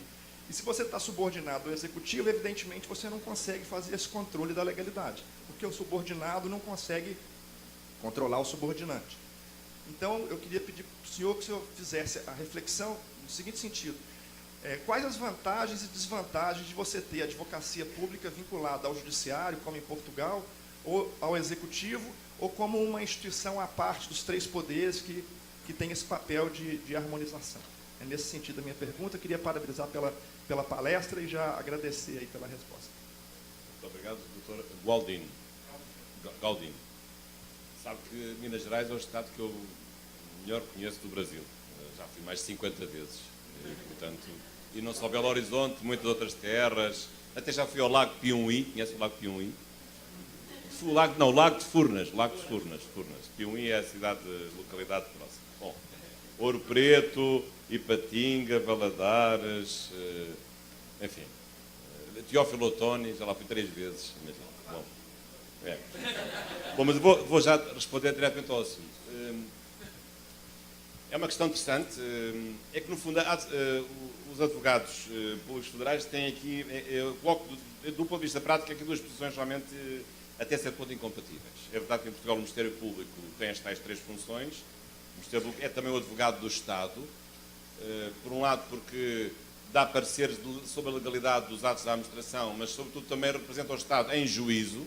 É o advogado do Estado, embora o Estado possa também, nas ações administrativas e nas ações cíveis, o Estado pode contratar um advogado próprio. Aliás, é o que costuma fazer. Normalmente, o Ministério Público, quando é a parte de representar o Estado, os políticos não gostam muito de magistrados porque acham que é melhor contratar um advogado privado porque é mais estratégico, ou estratega, e sobretudo, acha que pode ser pode ser um especialista na matéria e às vezes os magistrados do Ministério Público não têm esse elevado grau de especialidade ou de especialização. Portanto, aqui é a mesma questão, é que reparem, uma coisa é dar pareceres sobre a legalidade de atos administrativos. Eu aí admito que isso justifica uma aproximação ao Poder Judiciário, por força das suas características de independência, de imparcialidade, etc., porque é um controlo que não depende de nada, apenas se diz se aquele ato foi legal ou se não foi legal. Agora, imagine quando o advogado público vai a tribunal defender o Estado. Não será legítimo que o político lhe dê uma orientação estratégica em relação ao processo? Por exemplo, para transigir ou para desistir na ação? Para aceitar um acordo extrajudicial com outra parte que está em litígio? Aí, já a intervenção do advogado não é uma intervenção de legalidade, mas é de mérito. Isto é, está mais ligado a uma intervenção de orientação política. E isso já faz que o advogado público, nesse aspecto, seja mais próximo do Executivo do que de um Poder Judicial que seja neutro ou que seja independente e imparcial. Porque o Estado defende o seu interesse e sobre quem tem a orientação máxima dos interesses em jogo, do interesse processual em jogo, pode dar uma orientação ao advogado. Portanto, tudo depende do tipo de decisão. Se for uma decisão de legalidade, aí evidentemente que acho que é uma boa ideia aproximar-se do Poder Judiciário. Se for uma decisão em que, sobretudo, aparecem questões de mérito ou de estratégia política ou de opção política, acho que aí é melhor, é lógico que esteja mais próximo do Executivo. No caso do Tribunal de Contas, que é um caso paralelo, eu tenho a ideia que o Tribunal de Contas não é bem a mesma coisa, porque o Tribunal de Contas é um órgão de puro controle. Claro que o controle não é só de legalidade. É um controle de economia, de eficiência, de economicidade, que às vezes não é uma coisa muito objetiva. Mas, apesar de tudo, é um controlo feito por uma entidade diferente e em que não há propriamente nenhuma estratégia política a seguir. Agora, um advogado que num processo judicial está a representar o Estado pode ser portador de uma estratégia. Ele vai levar a cabo essa estratégia se ficar totalmente desvinculado do Poder Executivo? Não sei. Tenho as minhas dúvidas. Portanto, esta é a questão. Não sei se na sua posição também vai a tribunal defender a causa do Estado. Já fez alguma transação? Já desistiu? Algum acordo com outra parte? E recebe orientações de quem? Recebe orientações de alguém que lhe diz para desistir ou é só a sua decisão? Livremente. Desculpa lá estar agora a interpelá-lo. Pois é, o advogado público, nós estamos caminhando no sentido de construir uma autonomia na tomada de decisão. A minha opinião pessoal é que nós temos um padrão. Já agora, só imagina um caso de uma ação civil de indenização por danos causados. Chega-se à conclusão que não se sabe bem se os danos foram 100 ou foram 200. ao Estado é melhor chegar a um acordo, meio por meio. Quem é que, da parte do Estado, dá ordem para fazer o acordo com o particular? Então, nós estamos avançando nesse processo. Nossa experiência em conciliação, ela surgiu muito na matéria previdenciária. Acredito eu que, em razão do grande volume e do prejuízo financeiro que a eternização da demanda estava gerando por conta de juros, etc., houve um movimento muito forte na realização de acordos em matéria previdenciária. Então, nesse espaço especificamente, hoje, o advogado público ele tem autonomia para chegar lá, sentar na mesa ao lado do juiz e propor um acordo, até reconhecer pedido, coisa que eu já fiz em diversos casos. Agora, os processos previdenciários... Mas você decide livremente. Sim. Por achar que é o melhor para o interesse público. Mas essa experiência nossa se resume muito à matéria previdenciária. Nós não avançamos muito em termos conciliatórios em outras áreas. Acho que é um caminho a ser pensado. Agora, claro, quando nós temos processos complexos ou de valores muito elevados, o advogado público ele ainda se sente muito inseguro de tomar essa decisão. Agora, a minha análise é o seguinte: eu vejo que o administrador público ele define o parâmetro político e o parâmetro administrativo para a atuação do advogado público. O advogado público ele vai aplicar esses parâmetros em regra, salvo se esses parâmetros, na visão da advocacia pública, ferirem a legalidade.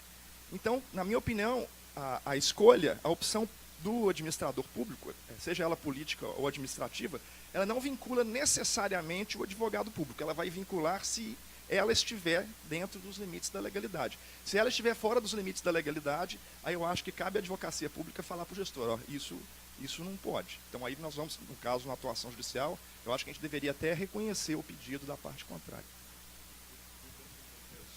Um acordo, imagine uma causa de 300. A causa, digamos, se tem factos, tem evidências, tem provas. Mas pode ser de complexa operacionalização. Mais vale o Estado ser condenado a 150, aceitar um acordo de 150 do que ser condenado a 300. O Estado fica a ganhar. E o particular pode achar que é melhor ficar garantido com 150 do que estar num processo que demora anos e não tem a certeza se vai ganhar os 300. E fica logo com 150. Mas é uma decisão estratégica no âmbito de cada processo judicial. Não é? Bem, pessoal, eu recebi aqui uma orientação de fazer mais uma pergunta. Eu queria passar o Daniel lá, por favor, para que ele faça a última pergunta. Nós vamos ter mais uma outra palestra da Micheline e do Walter Baeri, então por isso que a gente tem que acelerar. Boa noite já. Meu nome é Daniel. E a minha pergunta, na verdade, o Galdino roubou metade dela. Então, eu queria... Ficou só em 150. Ficou só em 150. Mas a parte que sobrou, ainda acho que é uma parte que, até pela importância de acontecimentos recentes aqui da política brasileira, e por estar também muito ligado à advocacia pública, subsiste o interesse. Nós vimos recentemente no Brasil os advogados públicos, né, a Advocacia Geral da União, que é o órgão que nós integramos, realizando também uma função que para alguns não seria tão evidente entre as funções da instituição, que era a defesa pessoal de agentes políticos em processos de cunho político. Né? Então, no caso específico, a presidenta Dilma, no processo de impeachment, foi defendida perante o Congresso Nacional pelo então advogado-geral da União, o doutor Cardoso. E isso gerou um certo rebuliço na sociedade, também no meio da advocacia pública, de como ficaria a questão, se tudo bem, se em qualquer hipótese isso seria natural e admissível, ou se haveria ou se não seria. Eu, pelo menos, estive pensando muito sobre se não precisaríamos instituir algum tipo de mecanismo que nos dissesse até onde podemos ir nesta função. Porque, independente do caso específico da presidenta Dilma, a realidade é que o advogado público pode, então, vir a ser chamado a defender um político em um processo por atos antirrepublicanos ou que tenham sido flagrantemente nocivos ao interesse público.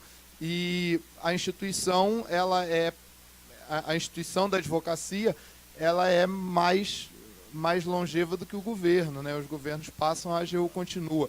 E se faria sentido a gente defender, então, governos em detrimento, às vezes, de posições um pouco mais republicanas. Era, na verdade, um outro aspecto dentro da pergunta do Galdino.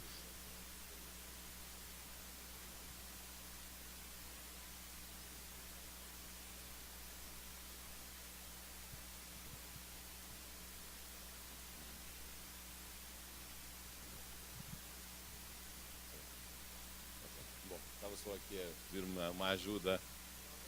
Não, mas eu acho que a sua questão é uma questão muito interessante e muito importante.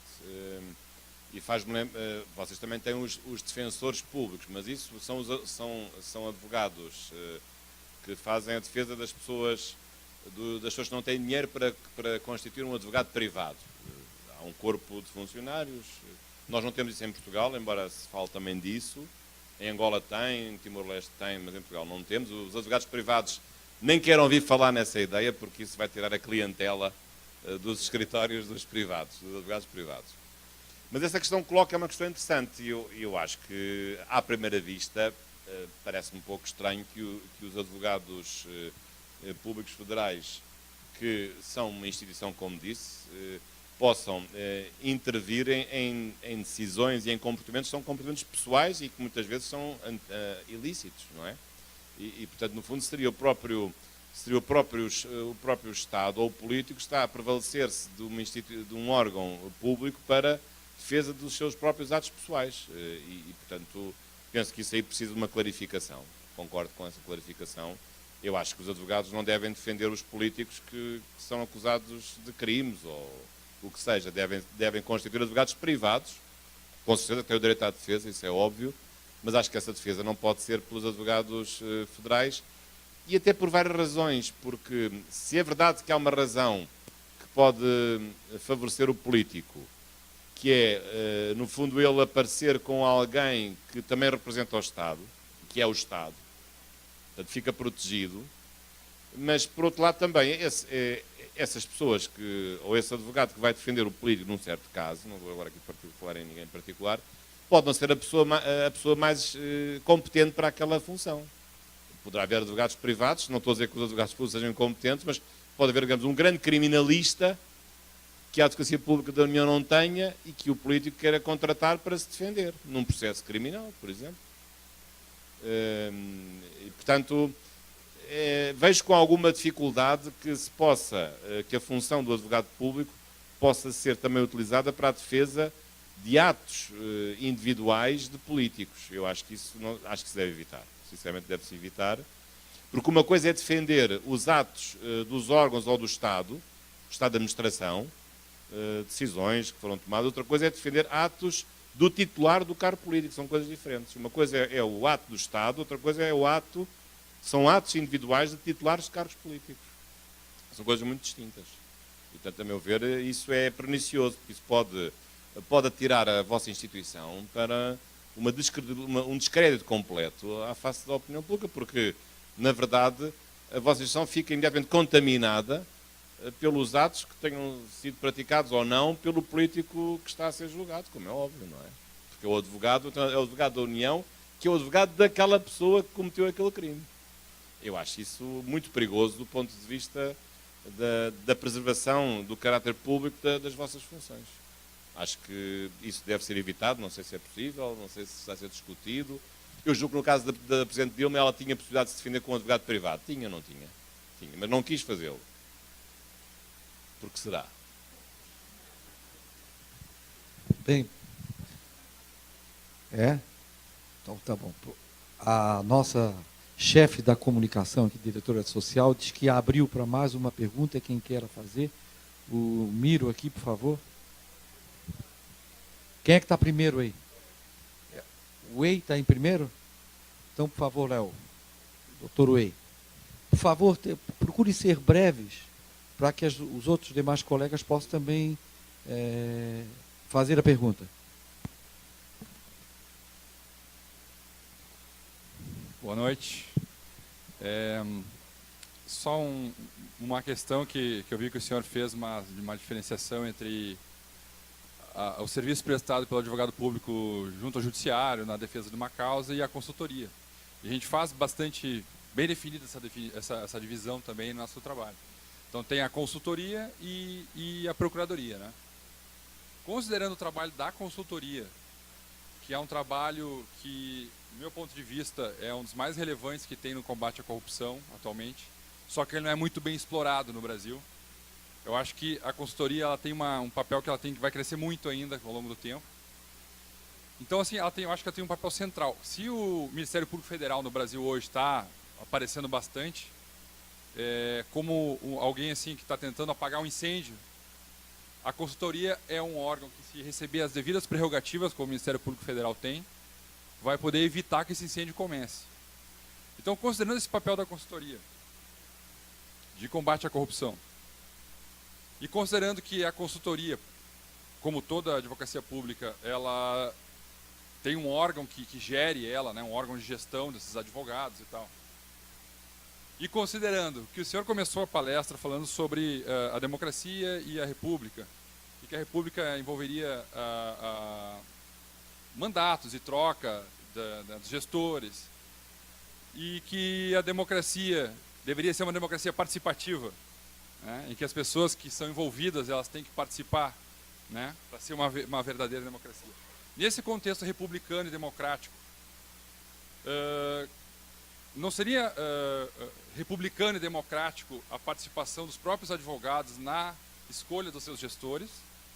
E essa gestão da democracia, da advocacia pública federal, ela não deveria também, pelo republicanismo, ser temporária, ser uma alternância normal, né? Ser inclusive uma coisa, de repente, normativa nesse sentido? Obrigado. Sim, eu conheço em Portugal como é que as coisas são. Normalmente em Portugal, por exemplo, os membros do Conselho Superior da Magistratura e o Presidente do Supremo Tribunal de Justiça é eleito pelos seus pares.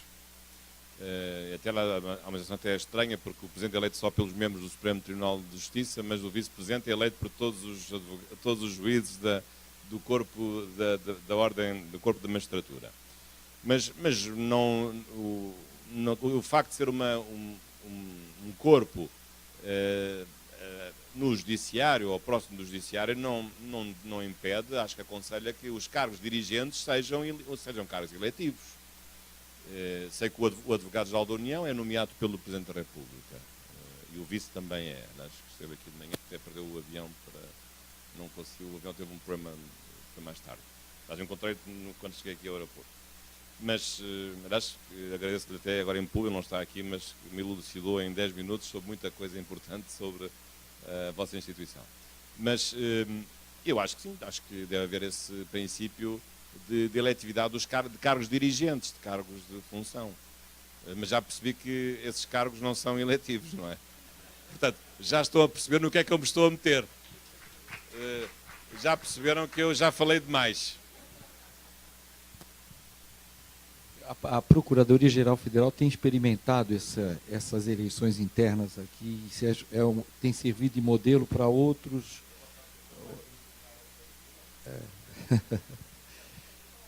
Só um instantinho, Georgino, depois de Georgino, o Miro, por favor, aqui, ó, nosso representante do Pará.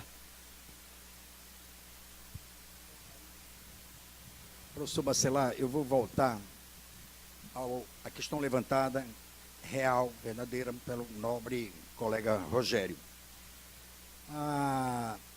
Primeiro que o Supremo aplicou, o ministro Fachin aplicou medidas cautelares com base no Código de Processo Penal. Tá? Cautelares, olha, fica aí e tal, se gerou todo esse problema. A questão que me preocupa, e pela vossa experiência no direito constitucional e internacional, poderia explicar um pouquinho mais para a gente. São 49, se eu não me engano, anjinhos que estão na mesma situação do Aécio e que vão ter que ser passados pelo Supremo. Vamos tomar uma decisão aqui, que se a gente não enfrenta agora o Supremo, todos nós iremos da mesma vala, um dia vão ter que ir. Mas se ela decide, a ministra Carmen, decide dizendo, não, conforme o ministro Aires Brito, ex-presidente do Supremo, diz não, a palavra final de interpretação da Constituição cabe à Suprema Corte. Ela teve medo. E se vai para o confronto dizendo, não, cabe à Suprema Corte, como se resolveria este impasse pela sua visão de mundo, pela experiência que tem, caso houvesse esse impasse? A minha primeira resposta imediata é: não acho que isso ia dar uma revolução. Não iam fazer uma revolução contra o Supremo Tribunal Federal. Não acredito.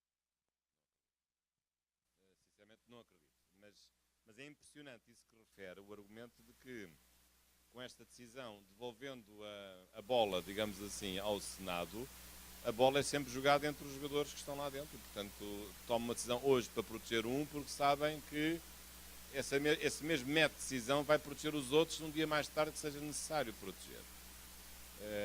Mas penso que eu julgo que é importante é uma clarificação legislativa e separar quer medidas cautelares, quer medidas de natureza definitiva, natureza da justiça criminal, competem aos tribunais, não competem aos órgãos legislativos. Acho que isso é uma coisa clara. Não digo que as imunidades acabem, não devem acabar, mas tem que haver aí uma clareza nesse tipo de procedimentos. E, portanto, a pior coisa que há é envolver. E depois também há outra coisa que eu não percebo, mas a questão era tão complicada para haver 5-6 ou 6-5. Era complicada porque tornou-se política. Mas juridicamente era assim tão complicado. Era possível ter tantas opiniões diferentes, ou pelo menos duas que dessem 5-6? Não sei se era, não me parece que fosse. A questão é uma questão que se percebe bem o que é ou é ou não é, mas não se conseguiu gerar um consenso argumentativo para que a maioria que tivesse feito vencimento, uma ou outra, mas fosse mais expressiva e não uma maioria tangencial. Isso é que me impressiona nessa situação. É porque era tornou-se uma questão política. Da jurídica tornou-se uma questão política.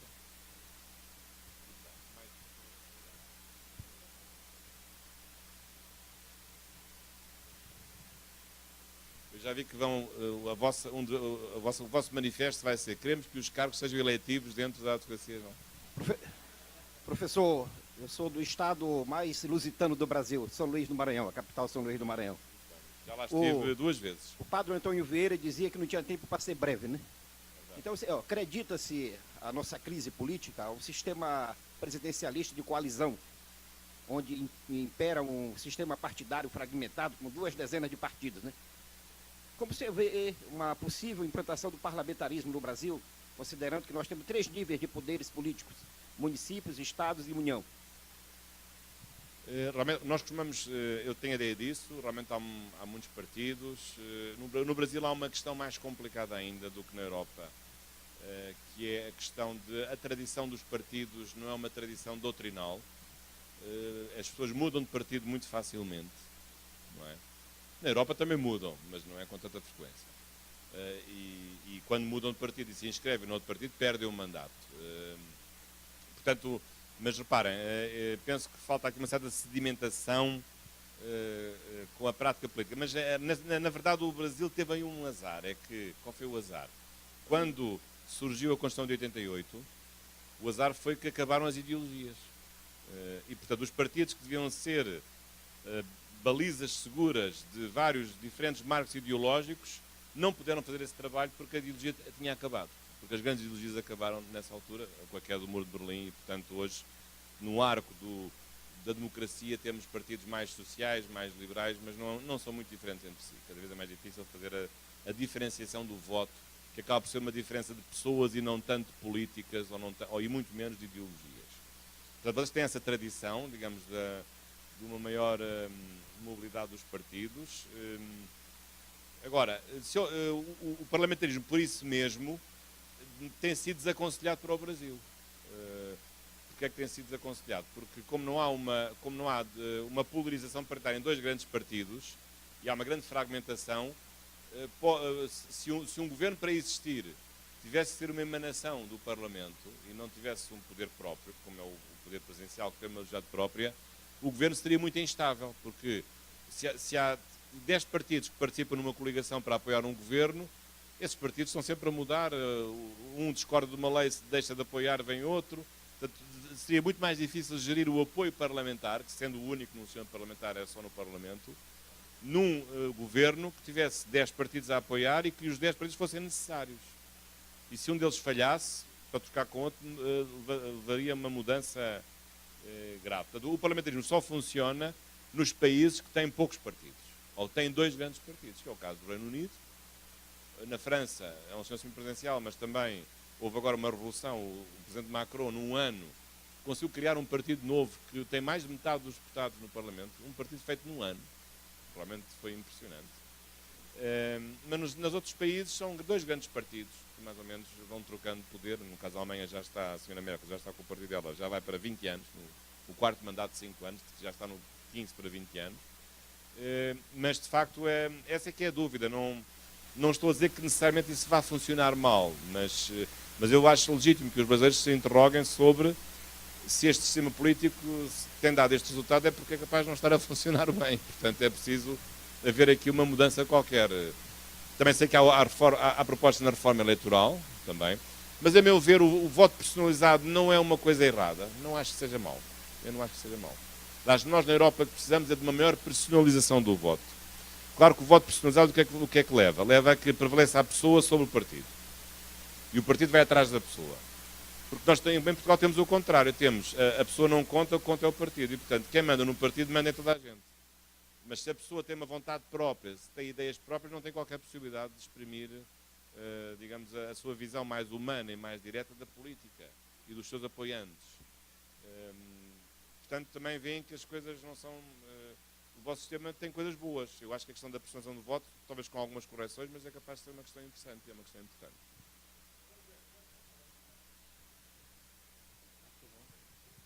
Não, fique à vontade.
Não é só na vossa, porque em Portugal também os juízes do Tribunal Constitucional são eleitos pela Assembleia da República, 10 dos 13. Ou imagine, por exemplo, em Portugal, quem é que nomeia o Presidente do Tribunal de Contas? É o Presidente da República. Quem é que em Portugal nomeia o Procurador-Geral da República? É o Presidente da República, sob proposta do Governo. Mas lá está, isso é um caso em que pode haver uma emenda constitucional, no fundo há um impedimento. Se a própria pessoa que é nomeada por outra vai julgar a título pessoal, essa pessoa não devia ser permitida de julgar, não é? Devia estar impedida, não é? Mas nem sei se é preciso alterar a Constituição, mas não há impedimentos dos juízes de uma relação de proximidade, de amizade ou de dependência com a pessoa que a nomeia. Não é uma incompatibilidade, isso não é um impedimento ou uma incompatibilidade. Assim como o juiz não vai julgar a sua mulher, ou o seu filho ou a sua filha, também não vai julgar a pessoa que lhe deu o cargo, que o nomeou para o cargo. Ou vai? Na prática vai. Sim.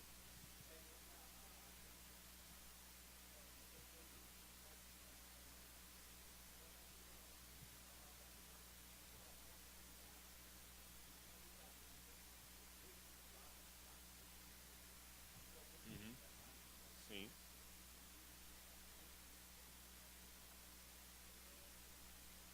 Sim. Sim.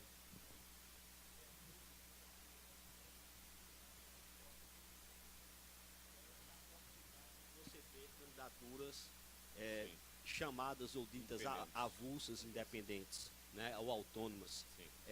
E na sua avaliação, sob o ponto de vista teórico e também sob o ponto de vista circunstancial da política brasileira, o senhor acha que isso seria, usando uma palavra sua, um movimento de regeneração do sistema político, ou isso viria a esculhambar mais ainda a esculhambação que já está à porta? Bem, o que é que eu acho? Nós em Portugal, posso começar pela experiência portuguesa. Nós temos realmente candidaturas independentes em Portugal.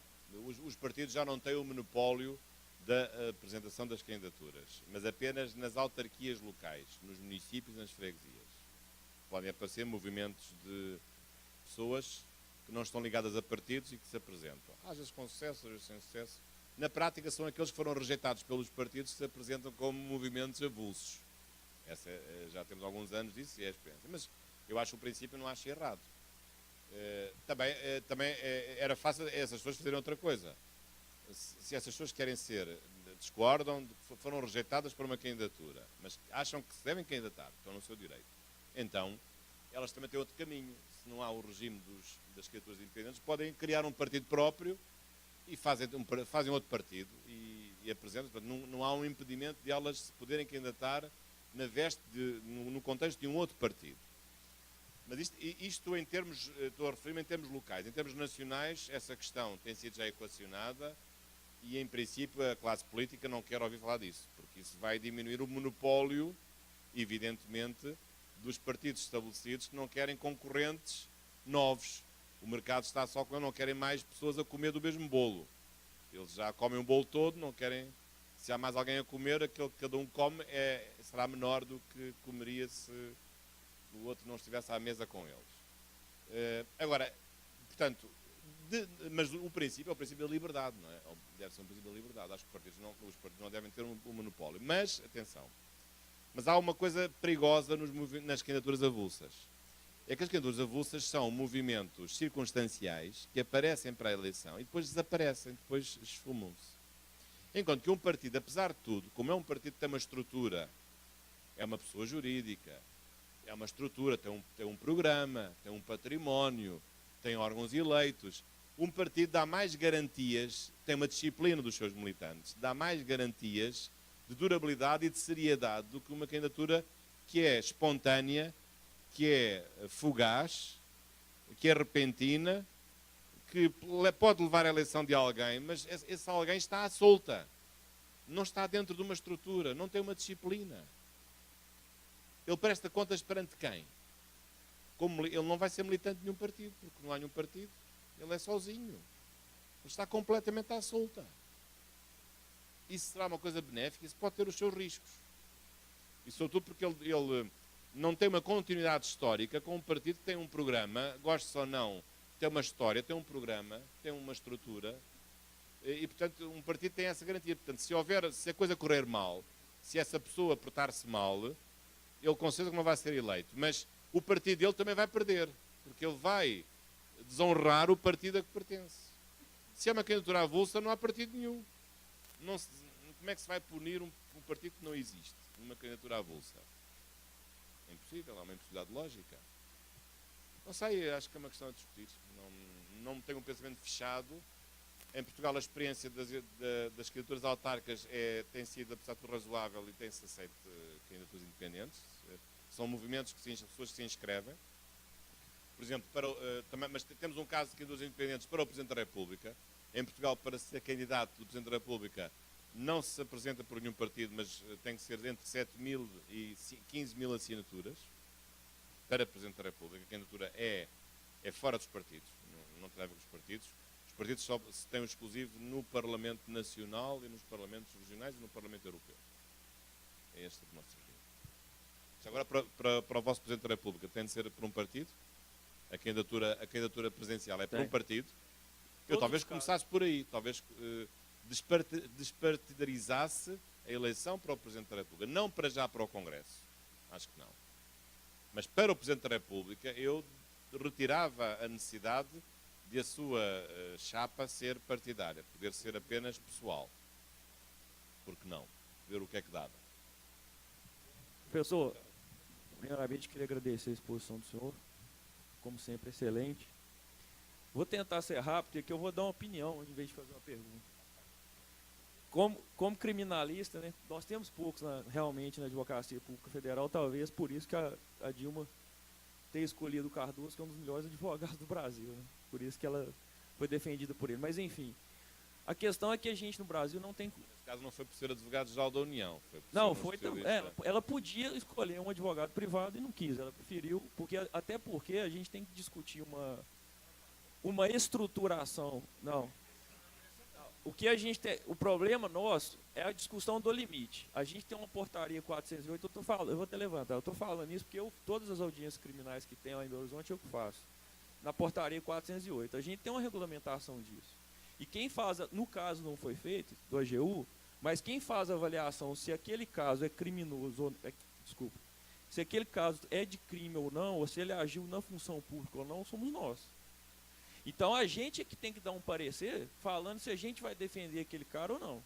Então se a gente tem um juízo prévio, se há ou não crime. Entendeu, professor? Agora, em relação a isso, esquecendo isso de lado, eu queria falar um pouco, aí é rápido mesmo, em relação à questão criminal da decisão do Supremo. O que foi errado nessa decisão do Supremo foi a decisão da turma. Ela que foi errada. Mas ela não foi a do plenário. Por quê? Ao contrário do que a gente pensa, o sistema, a gente não tem no Brasil uma coisa, que é a mutação constitucional, a gente não faz. O que aconteceu? Em 88, o sistema processual penal era totalmente diferente do que é hoje, por causa das reformas processuais penais. Por que eu quero dizer com isso?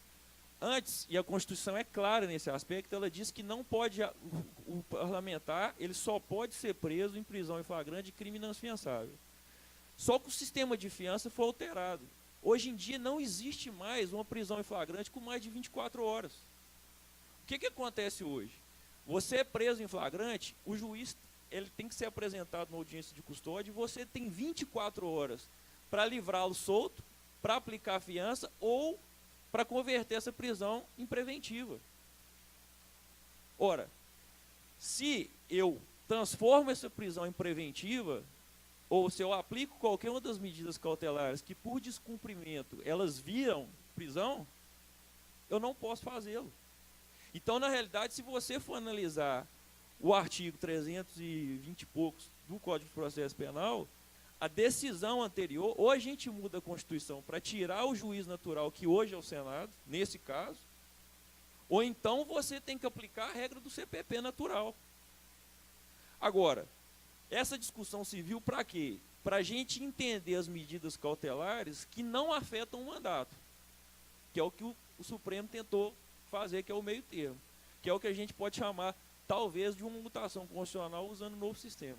Era só isso que eu queria falar para esclarecer essa questão do CPP. Muito bem, Greg. Mais alguém gostaria de fazer alguma pergunta ao professor?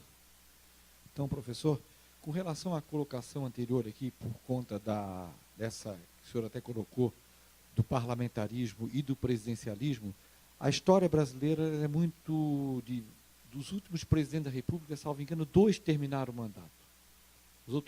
Os outros foram cassados. Isso tem trazido ao Brasil uma insegurança política, jurídica e econômica muito grande. Então, qual é a visão do político hoje no Brasil?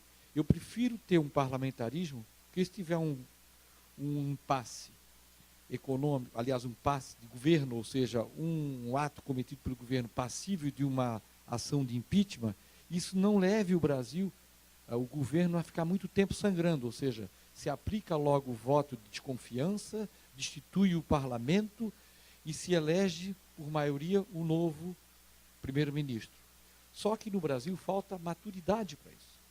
E hoje os partidos políticos são muito mais caminhos de negociação pelos apoios políticos, ocupação de cargos, do que necessariamente partidos interessados no resultado de uma política econômica, numa política social. Então, essa é a realidade que o Brasil vive. E na grande maioria das decisões políticas do Congresso Nacional, o parlamentar ele só vai decidir naquilo que for favorável a ele. Assim como os órgãos de controle que o próprio órgão faz, ele vai se preservar, O parlamentar vai fazer a mesma coisa, por quê? Porque ele vai defender uma política que ele possa se reeleger, ou não criar uma política que ele possa colocar em dúvida ou até insegurança de uma reeleição que ele possa ter, ou sobrevivência do partido político dele. Então, se discute no Brasil recentemente o voto distrital misto, são opções que se surgiram que no final não se chegou a lugar algum. Né? Por quê? Porque isso justamente não beneficia os parlamentares hoje que fazem parte das decisões, das formulações da reforma eleitoral, que também não saiu. Então, essa é uma visão pessoal que eu tenho com relação a essas questões. Eu passo para o senhor. Acrescentar só duas ou três ideias em relação a essa reforma, cujos contornos agora fiquei a perceber melhor. Mas há aqui um problema, é que você já tem mal ou bem, já tem uma história recente. A Constituição é de 88. Tem que entender as consequências da mudança do sistema de governo para parlamentar. A primeira consequência é esta. O Presidente da República ou deixa de ser eleito pelo povo, e é eleito pelas câmaras, ou continua a ser eleito pelo povo, mas não tem poder nenhum, não vai mandar nada. Portanto, acham que o povo se identifica com uma mudança em que o seu presidente perde poder ou deixa de ser eleito? Isto é logo a consequência imediata. A segunda consequência é que vai aparecer um chefe do governo, que não é o presidente, que é um primeiro-ministro, vão ter um primeiro-ministro. Aí pode ser importante aquilo que o doutor disse, de os partidos, no fundo, não serem apenas os partidos que estão a reivindicar, a fazer barganha, não é a barganha parlamentar, mas, no fundo, obrigar os partidos a serem corresponsáveis pela solução do governo. E se o governo correr mal, a culpa já não é do presidente, mas é dos partidos. Porque o presidente já não tem nada a ver com o governo. Porque o governo corre bem ou corre mal, o presidente já não tem nada a ver com isso. Porque o presidente é uma figura, passa uma figura protocolar. Já não manda nada. É uma figura fica na estante, fica na prateleira. Pode haver essa consequência interessante de aumentar a responsabilização política dos partidos. Mas o problema é que, se as pessoas até agora têm dificuldade de identificar-se com os partidos, como é que o cidadão vai dar mais poder aos partidos, porque eles é que vão fazer o governo, se as pessoas têm dificuldade de identificar-se com os partidos? E não é uma pessoa, e não se vão identificar com uma pessoa, porque essa pessoa é aquela que vai ser Presidente da República, será em princípio Presidente do partido, e ele será um dos partidos do Parlamento. Mas vão votar em partidos, já não votam em pessoas, porque sabem que é dos partidos que vai ser a solução do governo. Portanto, é aqui uma mudança importante. Não estou a dizer que não, mas por que não discuti-la, não é? Acho que é isso que nós vamos fazer. Bem, pessoal, nós já estamos 8 horas. Eu quero chamar a nossa mestre de cerimônia, Laine Valgas, para que ela possa dar os recados e oferecer ao nosso grande palestrante a nossa lembrança. E só lembrar uma coisa aos senhores que ainda não tiveram oportunidade de assistir na Netflix a história da ascensão do Macron. É um documentário feito na Netflix, está lá Macron, onde ele mostra o trabalho que a equipe dele, de imprensa, de articulista, tudo, o que ele passou. Vale a pena a gente ver como isso foi construído na França que nós estamos vivendo hoje. Uma palavra, nossa mestre de cerimônia. Obrigado. Obrigada, doutor. Nós agradecemos, então, ao doutor Jorge Bacelar Gouveia pela excelente palestra, conversa. E eu chamo aqui a